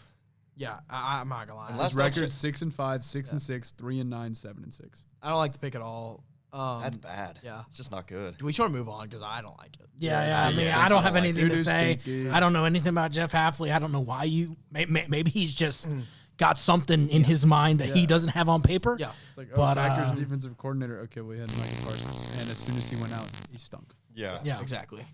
Next one is Todd Monken. I'm not gonna lie, this one's a C-. Yeah, I got a C-. This was the most hilarious hire of the entire Yeah, coaching because cycle. Jim Schwartz Yeah. is staring you down. Which honestly, they would have hired Schwartz. I would have given it like a B+. I area. would have given it an A. Yeah. Yeah. And Oh, it's yeah. Great. Would have been a great hire. Well, Hey, by the way, he left this morning officially. Oh, he did? Yeah. Yeah, officially Someone, left. if he, is there anyone that needs a DC just off the top of our heads? I mean, I'm not gonna lie. Jim Schwartz would have been better than Gus Bradley. yeah. But- Oh my gosh. Oh my gosh. Gus Imagine- Bradley's the only hire I haven't loved out of the Titans cycle so far. Bradley, he's okay. He's okay. I don't hate it at all. We don't need a big defensive coordinator, but like Jim Schwartz. See, the last time we reset the coaching staff, the combined years of play calling experience between Callahan, Was it like- Denard Wilson, it was- and whoever the offensive coordinator was was a 2 big fat seasons. 0. Yeah, I was just saying the closest one was our head coach, and he didn't even call plays for the Bengals. No, he He was didn't. not the play caller. No. But this year we brought in guys who called the Exactly. plays. Excellent Yeah. experience. Yeah. well, and I'm gonna say this about Todd Monken. I gave it a C+. I'm a little bit more positive. He was the head coach for Southern Miss for a couple years. Yeah. Turned that whole program around. The OC at Georgia too, right? He was the OC at Georgia for 2 years. He was the OC for the Tampa Bay Buccaneers between 16 and 18. Whenever Jameis Winston had. Oh yeah, 30 for 30, 5,000 yards. Yeah. Greatest season. So ever. I mean, if you look at him from an offensive coordinator standpoint, it looks really good. The only head coaching thing he has is Southern Miss, and that was 10 years ago. Yeah. So That's why we're you don't kinda really in know, C but territory. I am positive. Yeah. Yep. You know, so we'll go that way. Steelers get Mike McCarthy. This is the definition of like a C to C+ for me. Like, you're moving on from Mike Tomlin to a white Mike Tomlin. Yeah. yeah. I don't really know what else to say there. I actually gave it an A just because it's the most perfect fit for the Steelers. That's fair. Being Very on Mike brand. McCarthy. It's Very on brand. exactly Very on yeah. It's the But I'm most on worried- brand. It's a little old though. He We need is to old. innovate. Yeah, we need to innovate Yeah, he's Yeah. just this brand that They- we have. he's not gonna really coach for too much. That's what I'm saying. I don't know. I wonder how long he'll coach for longer. And I just worried that the Steelers brand has become stale. It's not the 70s anymore, man. Like, it's not the 90s. It's not. Mike Tomlin's in his early 50s. I thought he was 62. Oh, McCarthy's 62. I was saying Okay, they got rid of Mike they got an Tomlin, older who's guy. 10 years younger than the guy they just Right. hired. Yeah. I don't love that. So, hire, I'm a honestly. C. Also, 'cause Yeah, this jury's is a out. cute picture of Mike McCarthy. Oh, he's so happy. He's I will say, adorable. Cute little I love guy. Mike. I will say, I do love Mike. he's a good McCarthy. dude. I Yes. love Mike Yeah. McCarthy. He The grew fact up that a he's Steelers fan. I would say, Yeah, and the that's fact that really cool the fact that he gets to wear the black and gold finally really makes me happy. His press conference Yeah.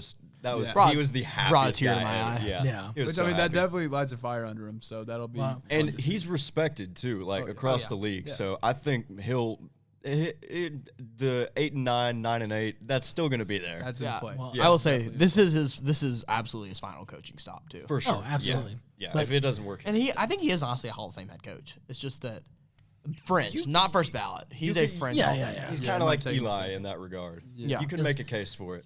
That's a great. He's consistently good in the regular season. Yeah, in the he's got playoffs. he's got that one Super He's Bowl, the which one. is nice. Yeah. But, yeah, I don't know.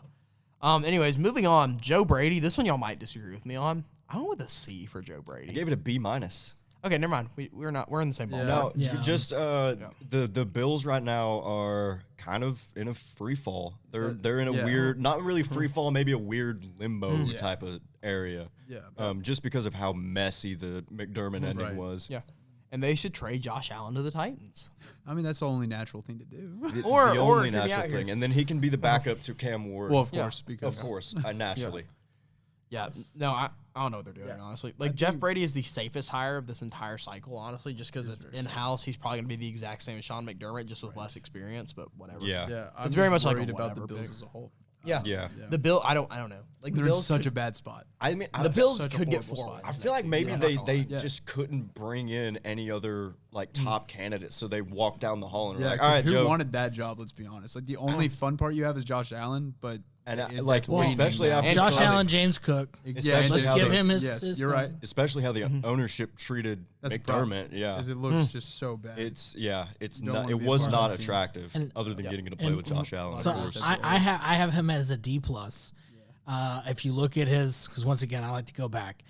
2017, 2018, he was a New Orleans Saints offensive assistant. Okay, that was like Sean Payton years. Maybe he picked some stuff up from that. Then he went to LSU, one of the greatest Yep. teams of all we time. remember. Yep. He went from that to the Carolina Panthers. He was an offensive coordinator for like 2 years, 2021. There wasn't much going on in Carolina then. And then he got picked up by the Bills. So outside of the Bills and LSU, which LSU is the most stacked college team of all time. Got a little almost. left there. Yeah. Yeah. I don't know. It feels like a very incomplete pickup to me. It does. And I honestly really only think Joe Brady got picked up because people were leaving the interviews. They weren't. They Like weren't. nobody wanted to. We think panic hire. I think of Panic Hire, Yeah. Absolutely. And again, like I don't with the Bills' talent on offense with just those 2 players alone, I don't know how they could be terrible next season. But with how like we've seen it before, a dysfunctional franchise makes dysfunctional teams. Exactly. And Yeah. I just don't know if Josh Allen and James Cook will allow them to go that far down the drain. Right. But they could. Yeah. You never know. Yeah. I mean, One also, injury. I was literally about to say I hate to say it because like those 2 guys are 2 of my favorites in the league to watch. Like, But they are the injuries. Bills. Yeah. Oh, yeah. And they will; They're those 2 nothing without guys those will be 2. the team next year. They will get war torn and thrown out. Yeah. They gotta stay healthy. Just Got who to. who even is their like? Do they have a backup running back? Who's the backup quarterback? Ray Davis. Ray Davis. Ray Davis. Yeah. Yes. Kentucky Kentucky's and le- yeah, maybe Kentucky legend. Vanderbilt legend. Yeah, I think. Kentucky and Vanderbilt legend. Okay. Yeah. Never beat Tennessee, by the way. Then finally, we already kind of touched on these, so I'll be quick with these. Clint Kubiak, I gave an A+. Mike LaFleur gave a C+. Yep. I mean, yeah, I had the same. Pretty much. I can't remember if I gave Clint a B or a B minus. But it's solely because it's the Raiders and has nothing to do with them. Yeah. So. Yeah. Overall hires, y'all can just react to this. By the way, I'm just saying pure hires, not like pure hires and how they fit into the team. Like, hopefully for the future, I have Clint Kubiak at number 1, the best hire. And again, I think that's because Clint Kubiak is the most NFL coach ready guy. Yeah. Okay. I got Jesse Minter at number 2. And for me, like my notes on that was just like that one just feels like to me honestly Clint Kubiak feels perfect for the Raiders. Like, I mean, it's a bad situation, but if anyone, like, out of all the coordinators that would like to step up, him and Minter were the top. but also two. again, like his dad is Gary Kubiak. Super Bowl winning head coach. He's got all the winning blood. He's got winning blood, and Gary Kubiak flipped the Broncos. Like, Yeah. and because he got to the Broncos after McDaniels pretty much ruined him. and let's not forget that honestly, like he can have his dad help. Like, there's nothing saying that he can't. Yeah. So I don't know. I feel like that just feels like a perfect hire to me. Jesse Minter feels like a perfect hire to me. Like, I would agree. he feels like the Ravens. Yeah. Like, whenever they announced Jesse Minter, I was like, Yep. excuse my French, shit. Yeah. They're going to be They a problem. got it. He's Yeah, going to they're be there gonna for be a all right. decade at Yes. least. Yeah. And then number 3, I went with Salah. Yep. Again, the only reason why he is not in the top 2 is because he did not have a good stint with the Jets. Yep. But we'll see how quickly here, how much of it was his fault or not. Then I have Harbaugh, and he's kind of the poster child hire of this whole cycle, I feel like. Yeah. He's going to be the one the most talked about. Big name. But it's the first one that I have concerns on. He's kind of been handed the keys to a Ferrari, and he's just had to drive it throughout his entire career so far. Yeah. Even the Ravens, when he first got him, like, they had a really solid roster. The only thing they didn't have yet was a quarterback, and they drafted Joe Flacco that year. Right. And he was great. Elite. Yeah. So, I mean, I don't know. He's always kind of been there, but he's just he's been handed the keys to a Ferrari, and all he's had to do is drive it. This So, is not a Ferrari. This is getting a this is a Toyota. This is a '98 Toyota Corolla Yeah. that the seats don't go all the way back. Like, Yeah. you got 450,000. But it's got but it's got some cool subs on it. he got it for definitely got some cool $2,000 and subs. put some 15s Definitely. in the trunk. Yeah, and he might even have a spoiler on it at this point. But With that roster, yeah, he does. Aftermarket With the scat- spoiler, yeah. Yes. You know, Yeah, Cam the and spoiler Jackson is Dart Theo didn't- Johnson. yeah. Then I have the Cardinals with Mike LaFleur again. Matt's little brother, so he's got that same thing. I love a family line because like there's a lot of help. Because we saw that with Jim Harbaugh. Like there's a lot of help that can be had there. Yeah. And overall, he's had some good offense. He's fielded some top offenses, and he works really well with players. And to move up, that's all you can really look for. And then, honestly, though, I'll say 5, 6, and 7 all can be so interchangeable for me. At 6, I have Mike McCarthy. And he does feel like Tomlin 2.0 to me, but at the end of the day, he is above 600 head coach all time. Which, that's great. He's a winner. He can win. Yeah, tons of this is just the safe hire. Yep. And then, again, I could have Stefanski at 5. I could have Stefanski at 6. I could have Stefanski at 7. I put him at 7 just for this. Mainly because it went downhill the last 2 seasons. Yeah. But again, of this entire coaching cycle, he's the only guy who has 2 Coach of the Years for 2 really nice teams. So Yeah. And he, like I already said, he took the Cleveland Browns he's to the been a playoffs and Brown- won. Yeah, Exactly. he's been the Browns head coach. The Falcons could literally not even have a player on their roster right now, and it'd still be a better position than being the Browns. Absolutely. Yeah. At number 8, I had Joe Brady. Just feels safe to me. But not a good safe. A safe of, hey. Hey, You wanna no- coach for so, us? You're already here. You already have a house. We couldn't find anybody else. Hey, your kid's a 4th grader, right? He wouldn't want to switch for 5th grade, would he? By the way, you more money. I don't know that to be a fact. Also, we really love you. Just wink, wink. We didn't interview anybody else. We'll You're give the you like first. $40 an hour. How's that sound? We didn't bring out Phillip Rivers. Yeah, and then at number 9, I have Todd Monken, and my honest notes on that are right now. We're hiring Todd Monken now. Now? Yeah. 2 hiring cycles ago. Awesome. Would have made sense. Right. Now. Yeah. He For just the proved Browns? he just The proved ship this sailed. season that whenever he doesn't have he proved the last season when he doesn't have his star players, he's not as good. Right. You don't want that with a team like the Browns. Because you don't have star players. Yeah. you have developing. You have stars in the making, but the thing with stars in the making is that it needs a good head coach to do it. Yeah, they're not The stars yet. To me, the Titans and the Browns are 2 opposite ends of the spectrum. The Titans went out and got a guy who has been proven to develop players. Yeah. And then the Browns got a guy who's been proven to just been given keys and just hopefully drive it well. Yeah. And here's what I'm But he gonna, could be good. here's what I'm gonna say about Todd Monken, right? Because I'm not as down on him as apparently you are. One, I don't necessarily think he was like the lead decision maker, obviously, because he wasn't the head coach. No, it wasn't. But then you also look at let's just take a step back and look at what the Ravens have offensively. You have Lamar Jackson, who kind of injury prone. You have Derrick Henry, beast. Yeah, right. I was gonna say I'm gonna give you your flowers on the first one. Not even kind of injury prone, majorly injury. Very injury prone. Yeah. You have Mark Andrews, good tight end, but he's old. Yeah, a little bit older. You don't have anybody else. Yeah. Like, You got a nice defense. Yeah. but that's not his. An old That's not his Hopkins and responsibility. yeah, Zay Flowers. You have yeah. and you have a decent O line. yeah. I don't know. They're- Again, I do want to make I would do want to make it clear. I don't mean to cut you off. Yeah, I you're good. put the hire at a C-. I don't think it's bad hire at all. It's not a bad. I hire. just think it's kind of a strange timing for him to be hired. Yeah. And again, looking at the candidates that are on the table, Jim Schwartz, Shula, all them. I think I that's definitely don't think he was the best pick. No. Right. I don't know why they picked him. Yeah. But I just wanna I guess I just give you a flip of the script so you can kind of see. Silver lining. Yeah, there is a silver Yeah, lining. yeah. I will say, that is the thing. There are 9 hires that there is a silver lining to, or they're just straight up good hires. Yeah, There's only one that I think is a bad hire. I would Hey, agree. that's next. And that's number 10, Jeff Hafley. Because I gave what this did one you a. even do? I was very generous giving this one a D+, and that is because the last 2 seasons he was 5th and 12th in defensive yards. Why is Miami getting a defensive head coach? Why? Who has heard of this guy before this cycle that are non-Packers fans and non-just NFL Exactly. like Boston College fans cokeheads. that probably don't like him. Yeah. Yeah, yeah, I don't get it. I mean, he was a head coach in the ACC at Boston College, and he just couldn't cut it. And now he's in Miami coaching the Dolphins. Welcome to Miami, buddy. Oh Lord. You're the second best team in the city. Yeah. and if you type up Jeff Hafley, it'll say something like defensive coordinator in Green Bay, where he helped turn the Packers defense into a championship caliber unit. When did they win a championship? And they only got that this year with Michael Parsons. Yes. Oh, Oh, yeah. went down. Also, they both said it. Wasn't the Like same. both teams, the first year he did it, which was last season, not this current season, but last season, they were 12th in yards.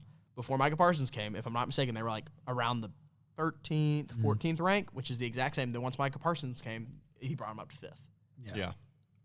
I think he's a product of players, not a product of Himself. Coaching. Oh, Yeah. Yeah. And- I don't understand how he got the job over, say, Shula or Sean McDermott, some of the other big names. Yeah. Yeah, I don't know. Every single coach in their cycle was better than Hafley. So, and sure. it could have been another thing too, where Shula was, I guess, maybe he thinks that he wouldn't be good as a head coach, something like that. So maybe he Right, didn't maybe. even. He just didn't want to. Yeah. But Maybe he just didn't want to coach the Interesting considering Dolphins. his family. And that too. Also true. Also, the Ravens beat the Packers 41-24 with Tyler Huntley. By the way, just to remind us of that. It's because Tyler Huntley. because he's the goat. Yeah, he's obviously he's the a greatest. leader. If y'all remember, that was Derrick Henry just went off that Yeah. game. Yeah. Nasty. But still, that's the guy. That's your guy that you chose. Was Yeah. the guy who got ran over by a Ravens team that's not. By Todd Monken. And Yes, you by Todd know, Monken. at least you should know. You should know what the Ravens are going to do when they don't have Lamar Jackson.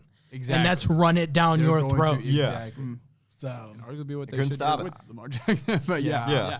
but I'm being so generous with the D+. I think we're all being generous with our grades on Jeff. I said Hafley. F. Yeah. Yeah. I was like Yeah. F to D, and I'm giving him a D+ solely because once he had Micah, he was he was a really nice Now coordinator. watch Jeff Hafley go 14-3. Just make us eat our words. Yeah, watch Jeff Hafley win the Super Bowl next Oh season, my and Lord. first ever fully undefeated champ, and he turns Tua into the greatest quarterback we've ever seen. Tua averages 430 a game. Zach 6,000 Wilson yards has a and 60 100%. touchdowns. yeah, Zach Wilson comes in. 100% place to Oh my gosh. Yeah, watch him turn into the what's his name? The Kurt Signetti of the Oh, NFL. yes. Yeah, I can see that. He's so I win. funny. Google me. Google me. Can I say real quick? I am kind of shocked that Kurt Signetti didn't get a single even interview offered during this cycle. That is kinda I'm kind of No shocked. one offered him? No one even offered. I him. mean, they probably know that he's not not leaving. leaving. He's I don't. no I think way I think he's a college guy. I think I if think he he's went actually said that. I think he's talked about the if fact he that went he's to a the college guy. if he went to the NFL, I think it'd be kind of a Nick Saban thing where it's like, Yes.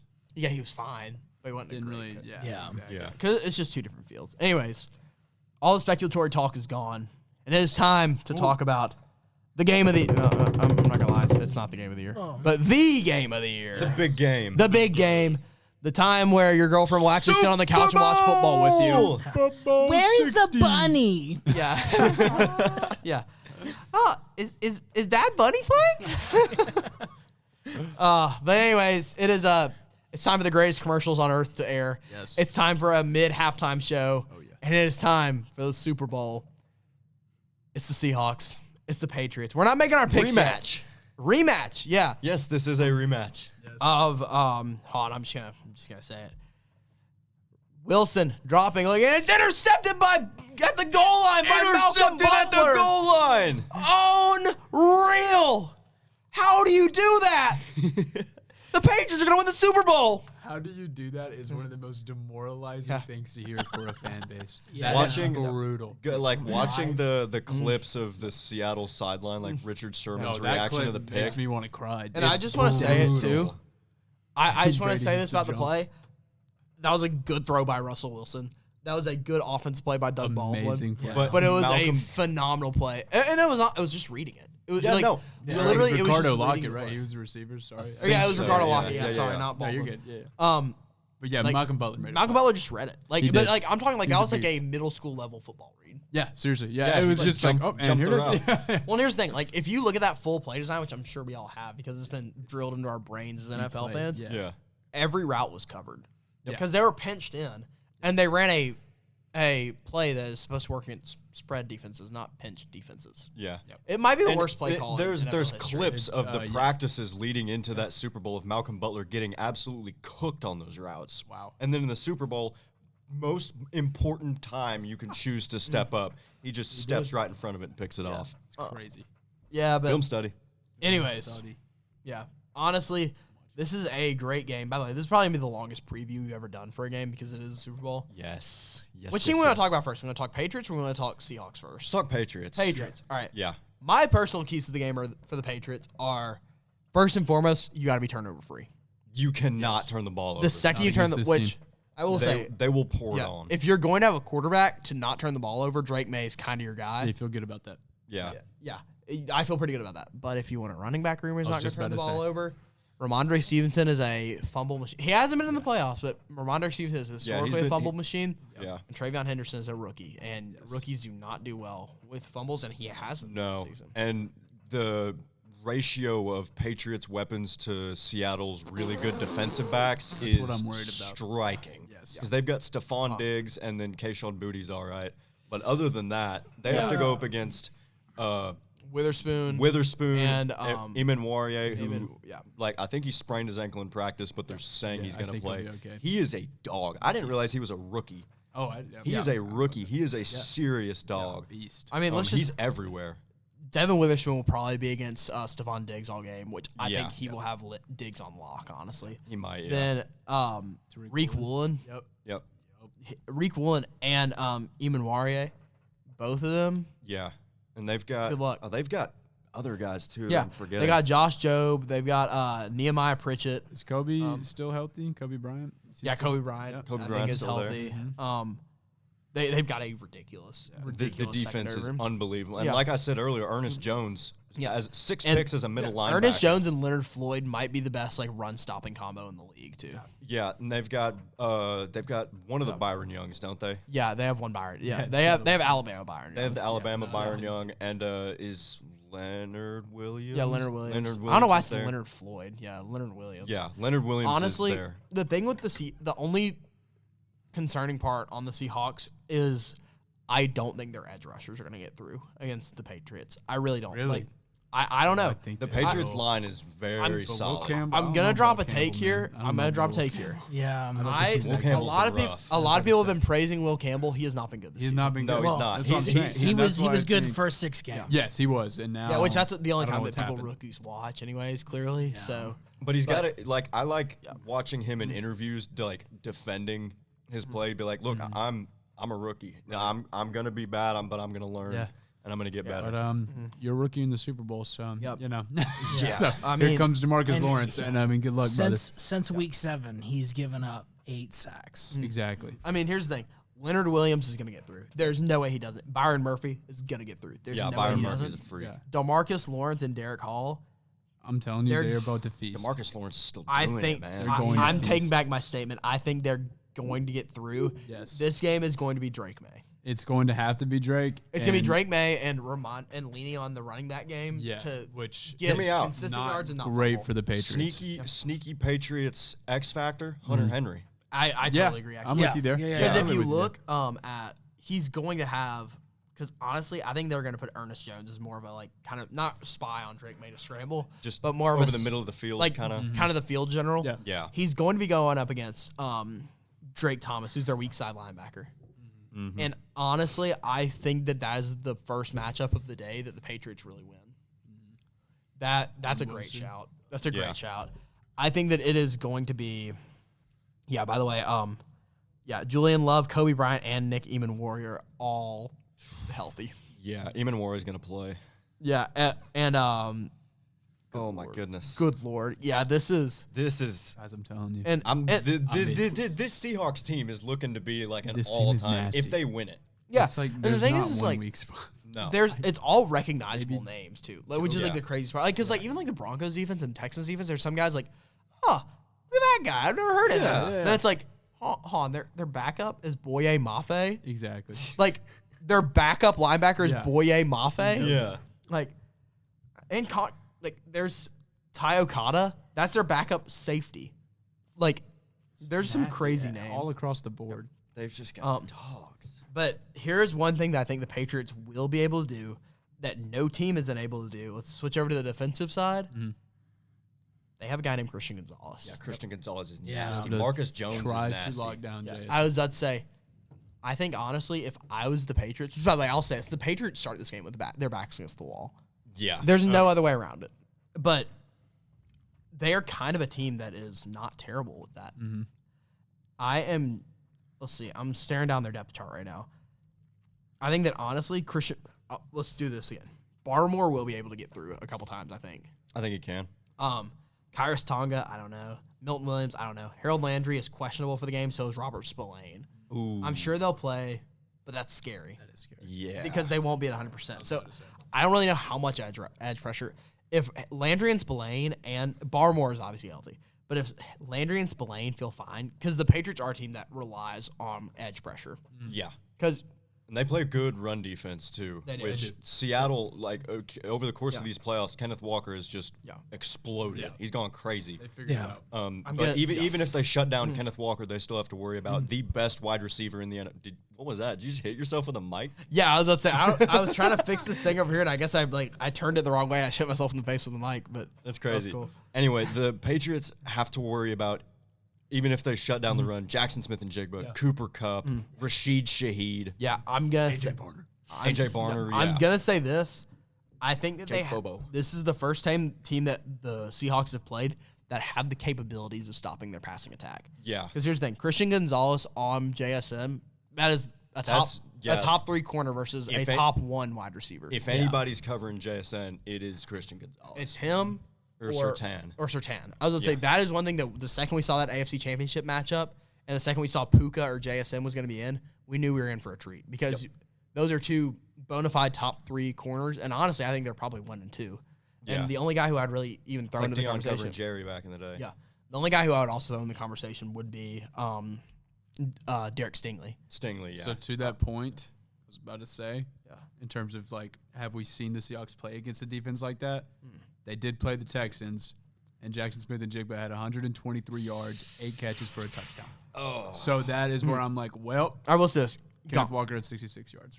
Gonzo is kind of a different. He's a different it's type of different. corner. Yeah. Like, he's much more of a physical corner than. He's bigger. And they've he's- kind of unleashed him. They've kind of just let him play now. Like, they just let him play his game in these playoffs. Which I love. By Yeah, the way. me too. They I don't know why they weren't doing that all year. But But I think that Gonzo is going to not stop Jason. He's one of those guys where you can't stop him; you just have to contain him. Yeah. Yeah. I think that Jason is almost guaranteed to get at least 60. Yeah, that's a But lock. if they can keep him below 100, that's huge. That's, Well, even if they Telling keep for him the below game. 100, there's Cooper Kupp. Yeah, I was gonna and say, there's Rashid Shaheed. Cooper Kupp. I think if I was the Patriots personally, I think I'm putting Carlton Davis on Kupp.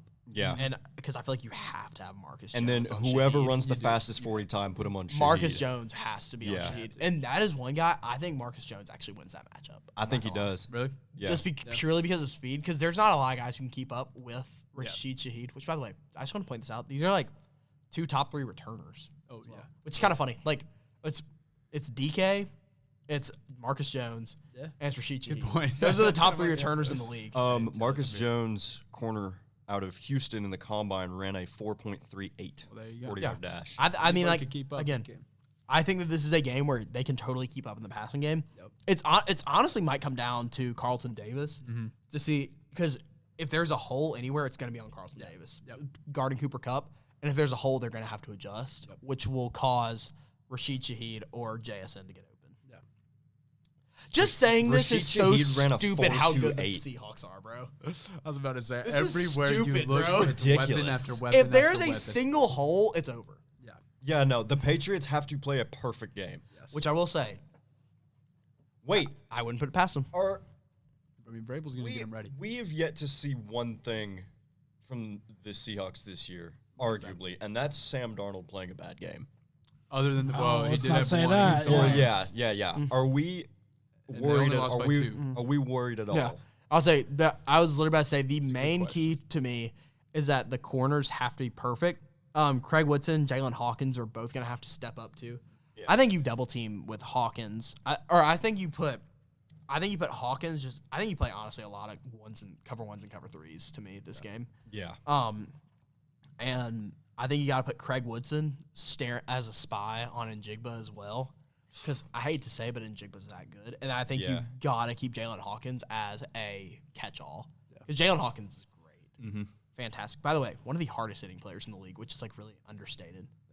I mean, so is Yeah. Imanwari on the other side, dude. This is a great defensive matchup as well. Yeah. Like, Oh, I don't think we're giving the Patriots defense enough credit because they could actually play a perfect game and like actually really legitimately, like, they're that good of a team. Yeah. But yeah, I think that my key to the game is going to be Drake May can't get rattled.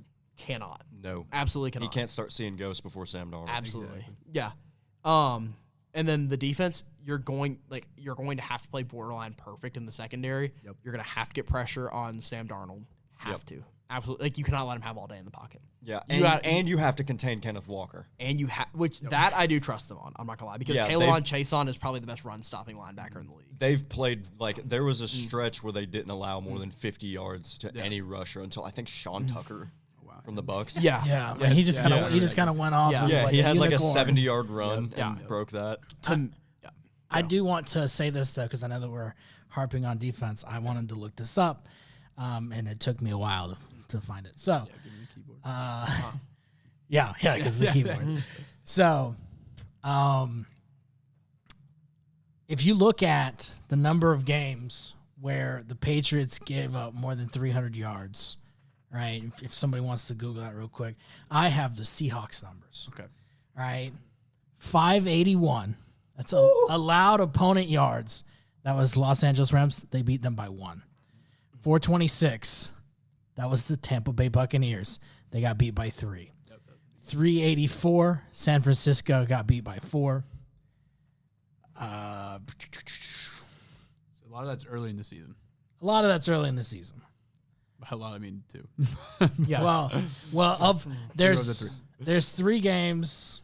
Because this also doesn't count the postseason. If you look at the postseason ones, they just gave up almost 400 yards once again to the Rams. But yeah, fairly solid throughout the rest of the season. Yep. And if somebody wants to, I'm trying to find Patriots one. Yeah. And also, I want to say this too. We'll get more into this when we talk about the Seahawks. The Seahawks are probably want this to turn into a shootout. If this turns into a shootout, the Seahawks got it. Yeah. If it's a shootout, it's a blowout. Yeah. They want the Seahawks. I think their entire game plan is turn this into a shootout. Yeah. They just throw the ball deep and often. And my main 3 points for the Patriots game plan is, first of all, consistency from Borgalis has to be consistent. Yeah. Like, because, absolutely. I mean, Jason Myers is one of the best kickers in the league. Yeah, I was going to say, you're not going to get beat by Jason Myers. No. You're not going to beat Jason Myers. Yeah. Then defense, you have to have, you can't let holes form.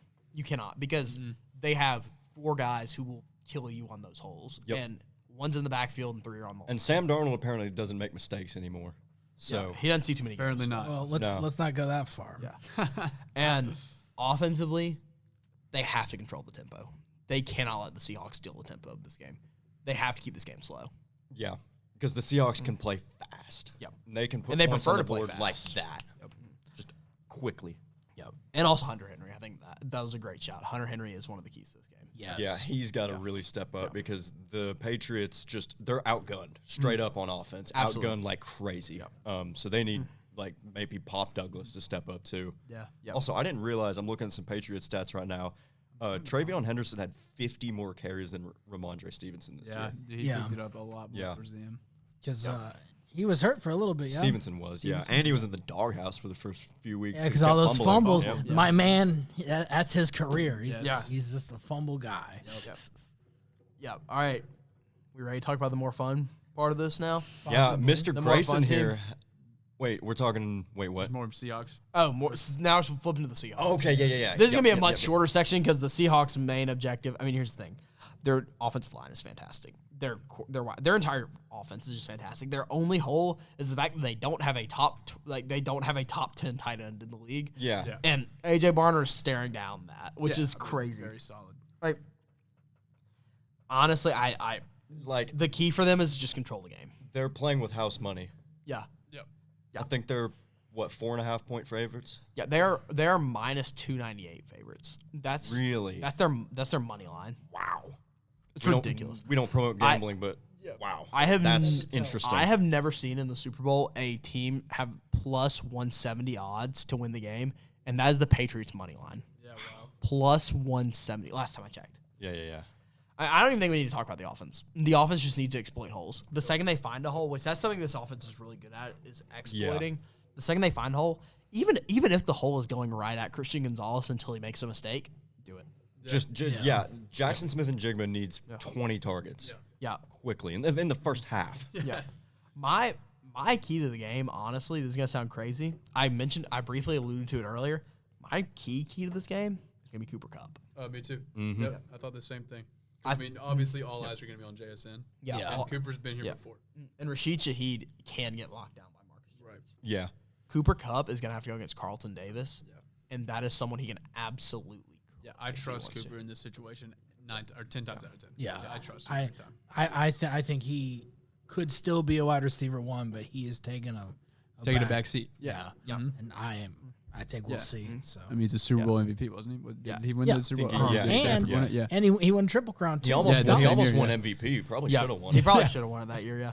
And then my other key to the game is gonna be Charles Cross. He has been good this season, not great. He's been their only even non-amazing offensive lineman. Yeah. He's going to have to step up this game because Yeah. they're going to send their absolute best at him. Whoever the most healthy best is. Yeah. It can be Harold Landry if he's healthy. Could be, yeah. They're going to send their best at him every time because they know that's their only chance of breaking through. And he's not even bad. He's not even bad, He's no. good. He's just going to have. He can allow one sack. Honestly, he's cool with one sack. The Seahawks can afford one turnover. Yeah. I think. That's the crazy thing is like the Seahawks are starting so far ahead in this game. They can afford a turnover. They can afford 3 sacks. Honestly, Sure. they can afford a couple TFLs. Yep. Like they're that good in this game. They can't afford like a big flip kind of play. Like I don't think they can afford a strip sack. Like, no. Right. But it's coming. It might be. Might be.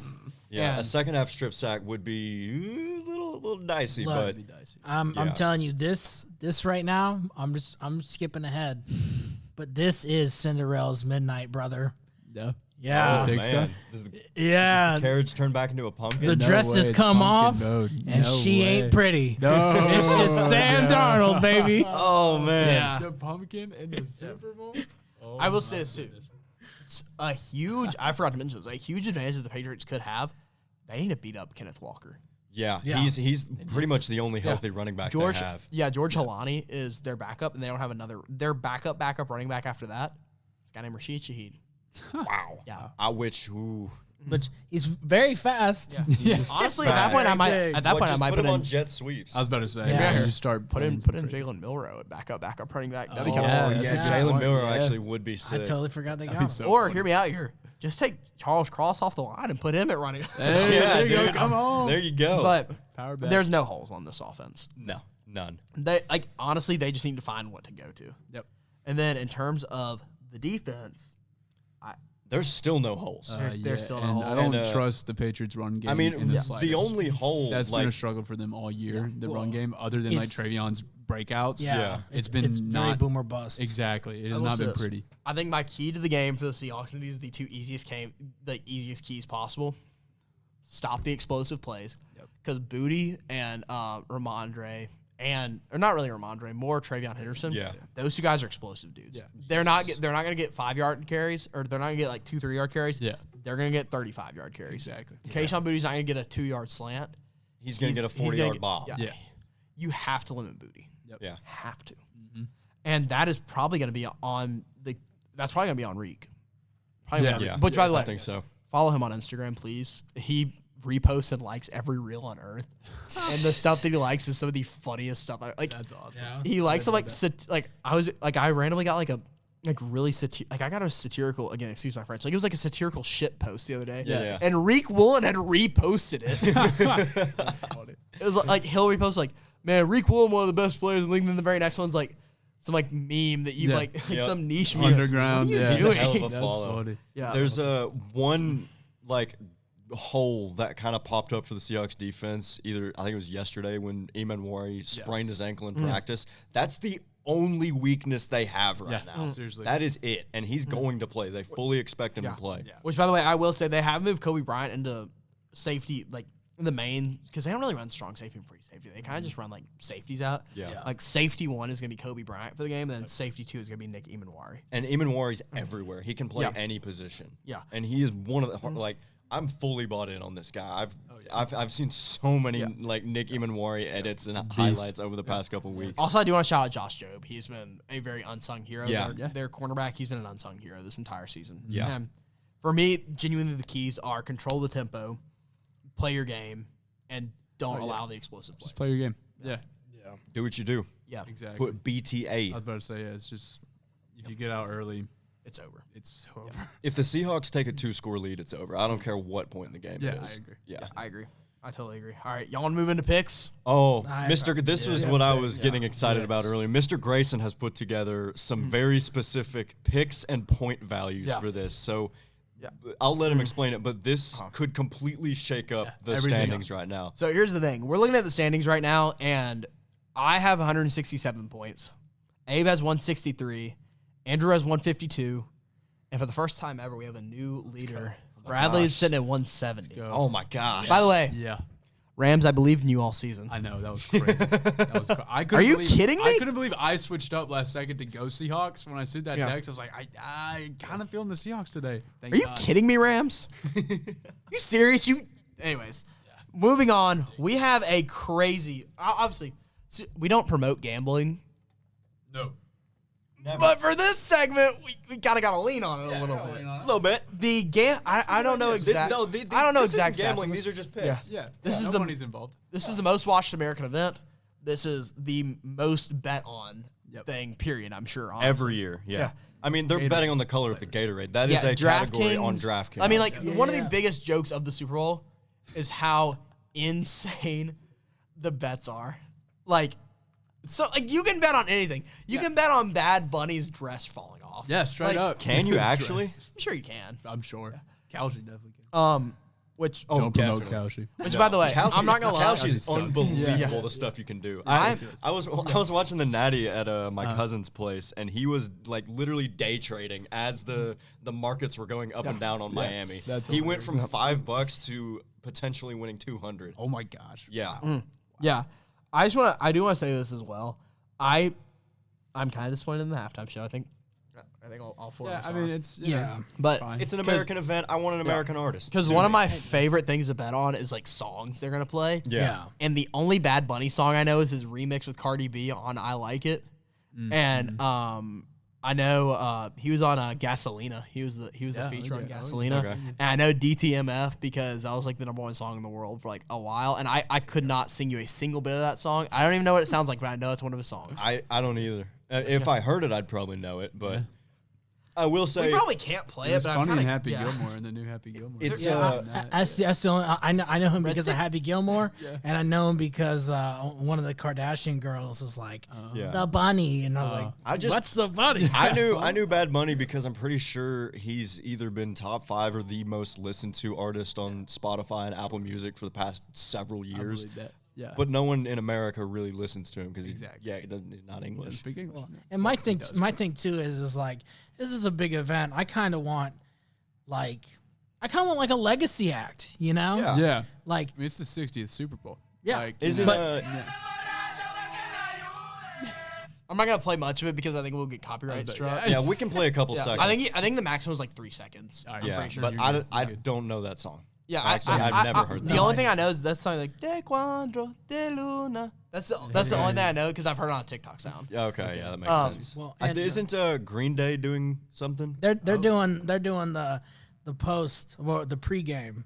The pregame? Okay. like Yeah. outside or whatever. Yeah. Yeah, okay, because my girlfriend was like, she was like, who's doing the halftime show? So I was like, oh, it's Bad Bunny. She's like, well, what's Kid Rock doing? So I was like, look, like all these people are doing this stuff because like whatever. They ain't messing with no Bad Money. Yeah. I will say the only thing I do love about this halftime show is I can't wait to see all the Facebook posts from the 40-year-old dads. Oh, There's it's a- going to be even worse than the Kendrick one last Way year. worse than the Kendrick one. Which I will say, My all-time so favorite funny. TikTok came out of the Kendrick thing, though. I'm not gonna lie. when he hit him with the "Say Drake," yeah. and he was looking directly into the camera, So just dope. cheesing. He knew exactly So what he was dope. doing. You know what I'm talking about? That like white lady who posted last year, like me, an intellectual who understands the value Yes. of Kendrick Oh Lamar. my God. Yeah. That is my all-time Hit me favorite. for race is crazy. That is Yeah. like my all-time favorite TikTok, possibly. Yeah, it's really like funny. just it's hilarious. Like and like the all-time redditor who knows the symbolic meaning. The white mom who knows. Oh, my other favorite is recognizes Samuel L. Jackson. Yes, yeah. Oh, thank God you recognize Samuel L. Jackson. Yeah. Okay. Are you gonna recognize Pablo Escobar when he brings him out, huh? Oh, by the way, I do want to say I've been you put me on to Narcos. Dude. Been watching it. Yeah.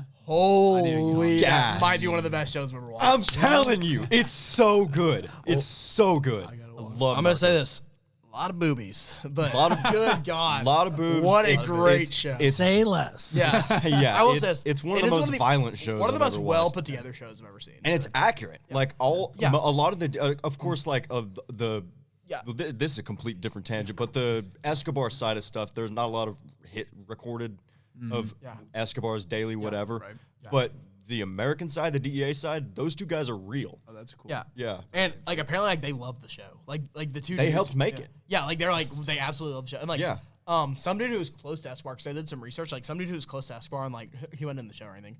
But like he literally came out and said like, yeah, no, they were like 99% accurate. They got, I mean, It was like some of the more violent stuff they missed out on, like some of the more violent stuff he was doing. Like he was like some of their parties, like the tame parties, like those didn't really happen. Like there was never really a tame Escobar party. He was like, but past that, like it's dead accurate. Like it's really good. I love Narcos. That's easily my favorite show. yeah, but it's really good. And honestly, like the violence in there is not over the top, if that makes sense. Like to me, like watching Squid Games, I was like, that blew. Like so it was just like over the top. Like It's too much. Yeah. they were sliding in violence wherever they could. Like this one makes sense. Yeah. Yeah. It is The thing is, you cartel. do have to watch it with subtitles on. Yeah. That's the only knock I have against it. Yeah. It's not a background show unless you're fluent in Spanish. Yeah. Donde está las quesadillas? Yes. I learned how to say mother effer from watching Narcos for nice. 3 years in a row. I believe Puta it. madre. Puta madre. And Wait, can we I will cuss say, in Spanish? this I year, don't know. I was also, about I will to say say, one of that's probably the one fun. of the funnier things is like, I'm not gonna say this one over Apologies the to our air. Spanish listeners. I guess I can't say slurs over the air. What? I mean, you shouldn't say slurs. No, period. slurs out there. I thought this was America. Yeah, I'm joking on that. Free obviously. speech, damn it. I'm not joking on the fact that we can't say it. I'm joking on being disappointed about it. But the amount of times that they say the F like slur in the show for homosexuals is absolutely hilarious. crazy. Because they also said like that was one of Escobar's favorite words. Like he did drop that often, Really? which I think is Yeah. really funny. Like he has the language of a college kid. Yeah, Also, for real, yeah. Escobar, people like huge pothead. Really? He didn't do coke. yeah. He was a huge pothead. Wow. Yeah, and they show that a lot in the show. Oh yeah, he's Like, rolling doobies all the time. And also, like, I do find it interesting too. Like, it's weird to watch Escobar because you're like, his values, like his actual values, are kind of like He wanted to be president. Yeah, his values make sense. Like, he's a huge family man. He just wants money. Like, he wants to make money. Just went The, about it in the an problem is interesting that He built like low income housing in His, like, Medellin. his values are great. His methods are awful. Yeah. Yeah. Yeah, I don't know how else to describe. Like, his methods are literally like he's a family man. Like he seems like honestly. Hear me out. If cocaine was legal, Pablo Escobar would have been the president of Colombia. Bang. Colombia. Colombia. And I will die before I leave Colombia. Yes, dude. Oh my, wait, what season are you on? 1. Season 1? Oh, dude.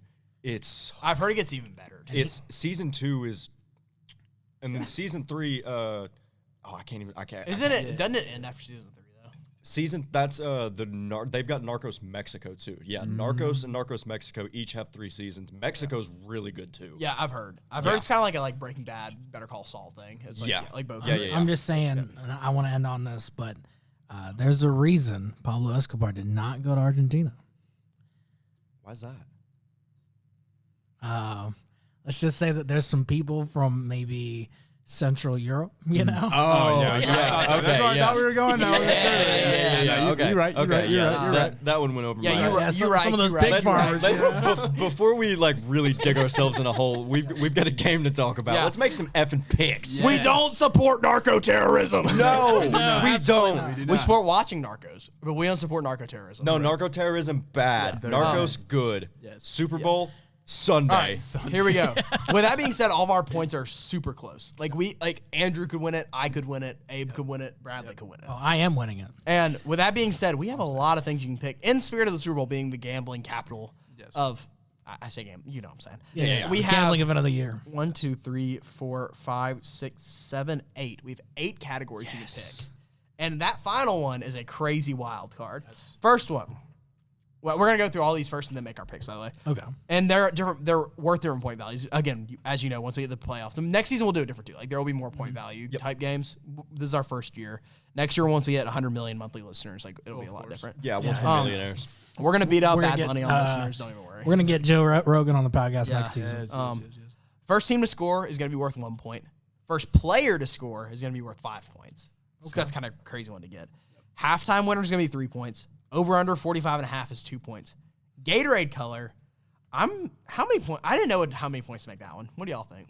Gatorade color. I mean, One? Yeah, I think just one. I think it's a 1 pointer. Yeah. And by the way, if y'all disagree with me on any of these points, y'all can holler at me. Super Bowl champion. most again, important one. Going with the script, it's gonna be 10 points because Yep. that's just kind of going with script. I Is like what we've that. been doing. Super Bowl MVP is 3 points, and then here's the twist: anytime touchdowns.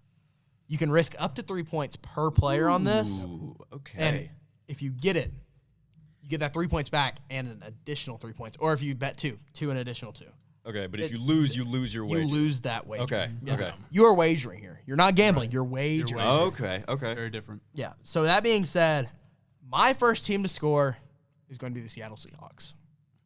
I agree with that. I also agree with that. Clean sweep. Clean sweep. Seattle Seahawks. But who do you have in the first score? Mine. I have Kung Fu Kenny Walker. I also have Kung Fu K9 Kenny Walker. I don't. I have JSN. Jackson And I Smith. have- Actually, Jigba. scratch that. Scratch that. Oh, he's taking changing it on back. the fly. Cooper Cup. Cooper I'm Cup. Cooper Cup too. All I'm Cooper right. Cup too. Let's go. I love it. Nice. I love it. Yes. All right. Oh, Mr. Alex. Alex in the building. How are you doing? Oh, Alex. Hey. Wait, Say Alex. something to the Alex. Benchwarmers, Alex. Wait, we need. Who's the first team to score in the Super Bowl? Pats. The Pats? Oh, wow. You're the only one who picked the Pats. Who's the Greg player? Gay is going to lead a first drive touchdown down the field after losing the coin toss. Yeah, I think so. Mark it. There it is. Okay. By the way, ladies and Okay. gentlemen, we have If Alex is right, he wins everything, and he wins. Yes, all. period. we have the Alex Carpenter. This in is the Alex studio. Carpenter, by the way. He is the GOAT. He is the reason The why man. we podcast. We love Alex Carpenter. Yes. Alex Carpenter does not love us, unfortunately. Yep, same See you, boss. Love you. Yeah. That was elite. Shout out, Alex. Shout out Alex Carpenter. Anyways, for halftime winner, this is worth 3 points. I'm pulling a wild card here. I'm taking the Patriots as a halftime winner more than anything because I want to make up some ground too. But I could also totally see this game like being a weird like 10-7 halftime where the Patriots do go in with the lead. Yeah. Yeah. I am taking the Seahawks. My picks are just rolling with the Seahawks pretty much. Yeah. I'm going with the Seahawks at halftime. Me too. Yeah. I expected that. And then for the point total, 45.5, I'm taking, this is for 2 points, by the way. I'm taking the over on this one. I'm also taking the over. I'm taking the under. I'm taking the over.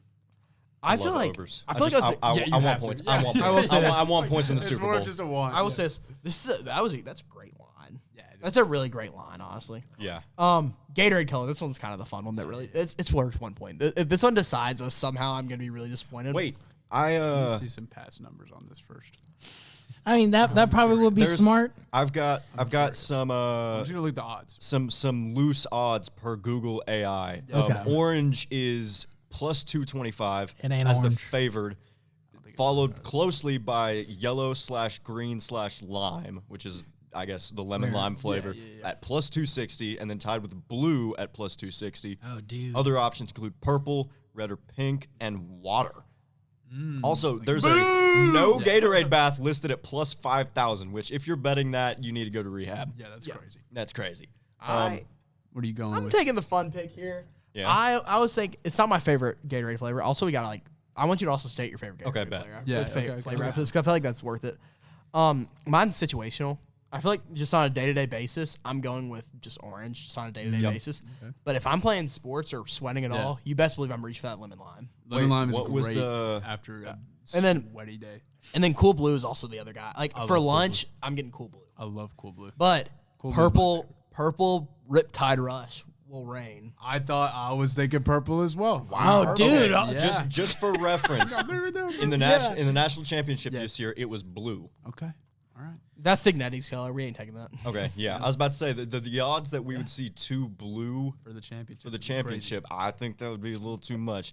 I'm gonna take yellow All right, lemon. as There the we go. color that McDonald will be dumped on. Let's see. But my favorite color or my favorite Gatorade, white. That's I love Arctic Glacier cherry. That's fair. cherries. That's fair. Glacier Yes, cherry. mine's light That- blue. I and grew up white. on Oh, that I one. love Yeah. that. Yeah. Yes. There's not a bad take here unless you're about to whip out some cucumber lime. Oh, Oh, if nah. anyone says cucumber, It's got to be one of the OGs. I Yeah. think I prefer the lighter blue. I'm not sure me which too. one that Light is. blue is so good. Yeah. Yeah. That's Is that my Glacier favorite. Freeze? I think it is. I was gonna say it was like Glacier Blue or Glacier Ice or something like that. No idea. I haven't had Gatorade in a long time. I am gonna say I'm gonna it's- go get a Gatorade. After I this. was gonna go with purple because grape is janky, and why would you? You know, and like the one thing that you do with the grape is pour it on somebody. Yeah. But because other people pick that, I'm gonna go with blue just so I can be different. There you go. But in my heart, I wanted y'all to not pick purple. I'm just, by the way, I do want to clarify that I'm going with Riptide Rush. I ain't going with no stupid grape. If you like grape Gatorade, like it's a fine flavor, but if that's anywhere near your top 5, you crazy. don't ever drink Gatorade again. I enjoy, or I don't mind grape, but if they don't have the white or like an orange, or if they're out of, it's like my fourth or fifth. I can pick, go yeah. grape. I'll Like, go in there's not a red, bad purple, Gatorade flavor. yeah. I will say this. I'm gonna drop a hot take here. My favorite sports drink flavor is not a Gatorade. What is Really? Blue Powerade. I love blue power. Oof. I've always been a Gatorade guy. Yeah. Blue Powerade's just cracked out for some reason. Gatorade just has more aura. I like. Oh, I do agree with that. Yeah. More oral, I like my better best flavor. Gatorades Yeah. more than the blue Powerade. And I will say this. If I ever see anyone be like, oh, yeah, I like Powerade better than Gatorade, I'm slapping you across the face. Yeah, Like, correct. As a whole, it's Gatorade all day. Yeah, for sure. And I say that I'm gonna the board's gonna hate me for this. I'm a minority shareholder for Coca-Cola. I love Gatorade. Yes. Powerade Nice. just does not. There we go. That doesn't hit it. That's respect. Now, the single most important pick of all this, I feel like it just makes sense to mention our Super Bowl winner here. Who is getting the Gatorade bath? Mike Vrabel. Mike McDonald. I got Mike getting it. I'm not gonna. No, I'm, You just- cheeky I'm dog. taking the Seahawks. Yep. So we got three. We got three S-Hawks.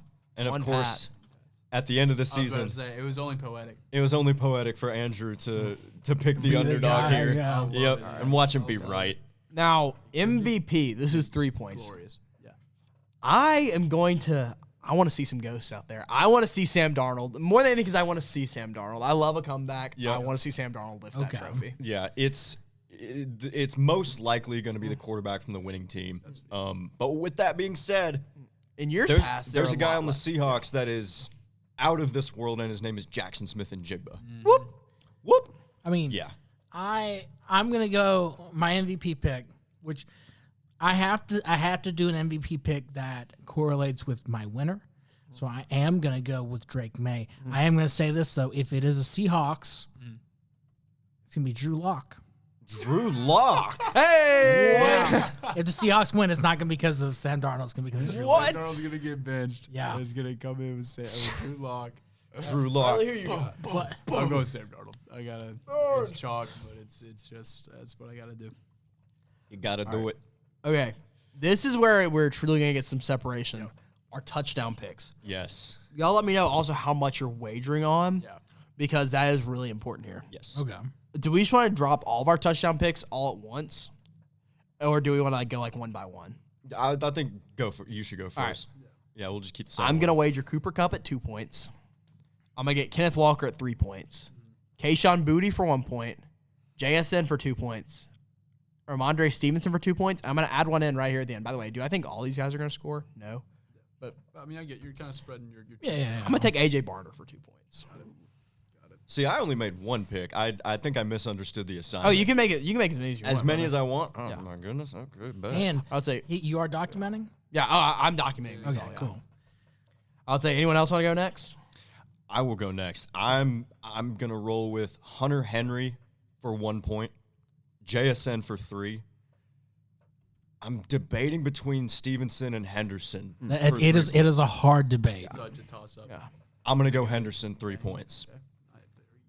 Hendo But- for 3. Hendo for 3. Like that. Yeah, and those are my picks. I that. said earlier in the show, my X factor for the Patriots is Hunter Henry. He's got to score a touchdown. Now, what's the maximum number of points I can wager? 3.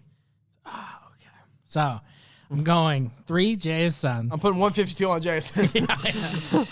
I'm going 3 Cooper Kupp. I'll do 1 AJ Barner.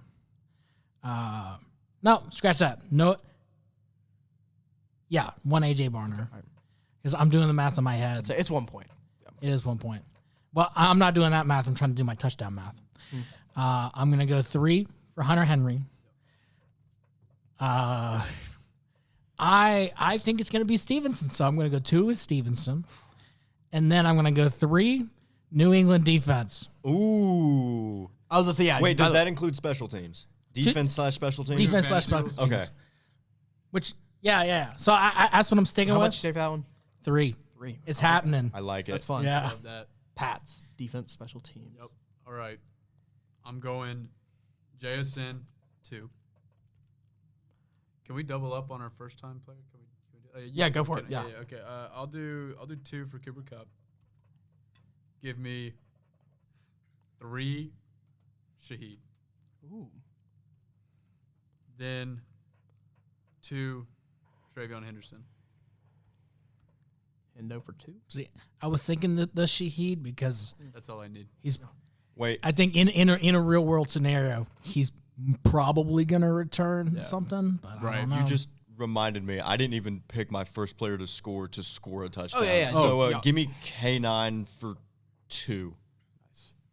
I was going to say here, I'll run through picks real quick and make sure that we all have Yeah, it. yeah. Okay. I have Kenneth Walker. You have Kenneth Walker. You have Kupp as one. Yeah, we all have our first touchdown score. yeah, Sweet. yeah. Anyways, I'll calculate it all. This is gonna be fun, dude. This is gonna be really fun. I'll send this to y'all as well. Yes. It is Super Bowl week. This is the last time you will ever hear from us during the season. During the 2025-26 Until- During the NFL 2025 season. It's the best time. It's the best and the worst time of the year. It's really is. bittersweet. With the end of the season coming around, I want to thank you 3. Love y'all boys. Thank you, Grayson. Ladies and gentlemen, This has been Love awesome. all you boys. Yes, Yeah. sir. I'm so glad that we managed to get I this know. going. We actually did it, Yeah. man. We Kept it did the dang consistent. thing, right? Yeah. yeah.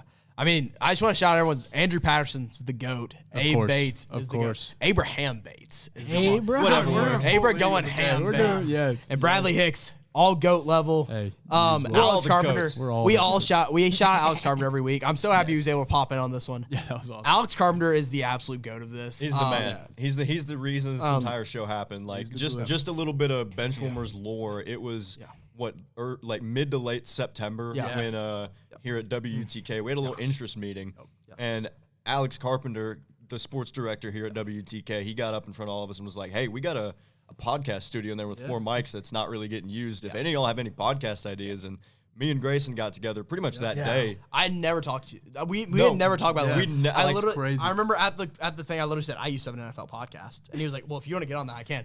And as me and Abe were walking to our cars, we were talking like, yeah, we can do it. Yeah. Then we sent a thing into the group chat like, yo, text me if you're interested. Yep. Yep. Probably like 7 people texted me that they were interested. I was like, yeah, we're having our first show next week. Who's interested? Well, Bradley and Andrew. And only 2 people texted back. well, and there was a gentleman decision in this room who was trying to do a fantasy podcast named Bradley. Oopsies. Yeah. And I was like, I'm down. And then we never met. Never. And then nothing. Yeah. Well, because I realized it was going to be like us again, and I was like, Yeah. okay, well, we're kind of busy with this one Yeah, already. we can like, just kind of integrate it. exactly. We kind Yeah. of did. So. Yeah. By the way, we're not taking a break next week. We will take a break at some point. We're gonna eventually shift to bi-weekly. Just so you guys kind of know. We love all you. We thank you guys so much. Thank God for the opportunity as well. Of course. Always. As always. Jesus loves all of you. Jesus died for all of Yes. you. And I wanted to shout that out that if you are lost, God is waiting for you and he's waiting to find you. I just want to say, above all else, we love y'all so much. We love NFL football. Thank you for listening. We're hoping Yes, for a great thank you. Super Bowl. We're acting like we're like dying next week. We will see y'all next we'll week. see you we'll soon. see you next week. After next week, we'll probably Great go show next bi-weekly. Off season's gonna be sick, by the way. Don't stop listening. Episodes are probably gonna be shorter in the off season too. Yeah. Which y'all are gonna love. Good content though. We got great We content. got some good stuff in the works. I mean, we already got the spreadsheet pulled up. I mean, we've got like 9 or 10 dates already where we will be talking some fun stuff. Yeah. We're gonna get a lot of stuff out during draft time. We will be back to Zoom meetings once the summer hits. So you can see our faces again. Let's yeah. go. Yeah. But That's something. 'Cause I don't think these cameras are going to be done before the That- semester. I mean, Nope. definitely be on the lookout too. Listen to us. I mean, we're gonna start getting socials going. This has all been a fun experiment, but now we're in it. We are the Benchwarmers. We love you all so much. Thank you guys for an amazing regular season. Go watch that Super Bowl. Don't gamble, and have a great rest of your day. Go Pats. Love you guys.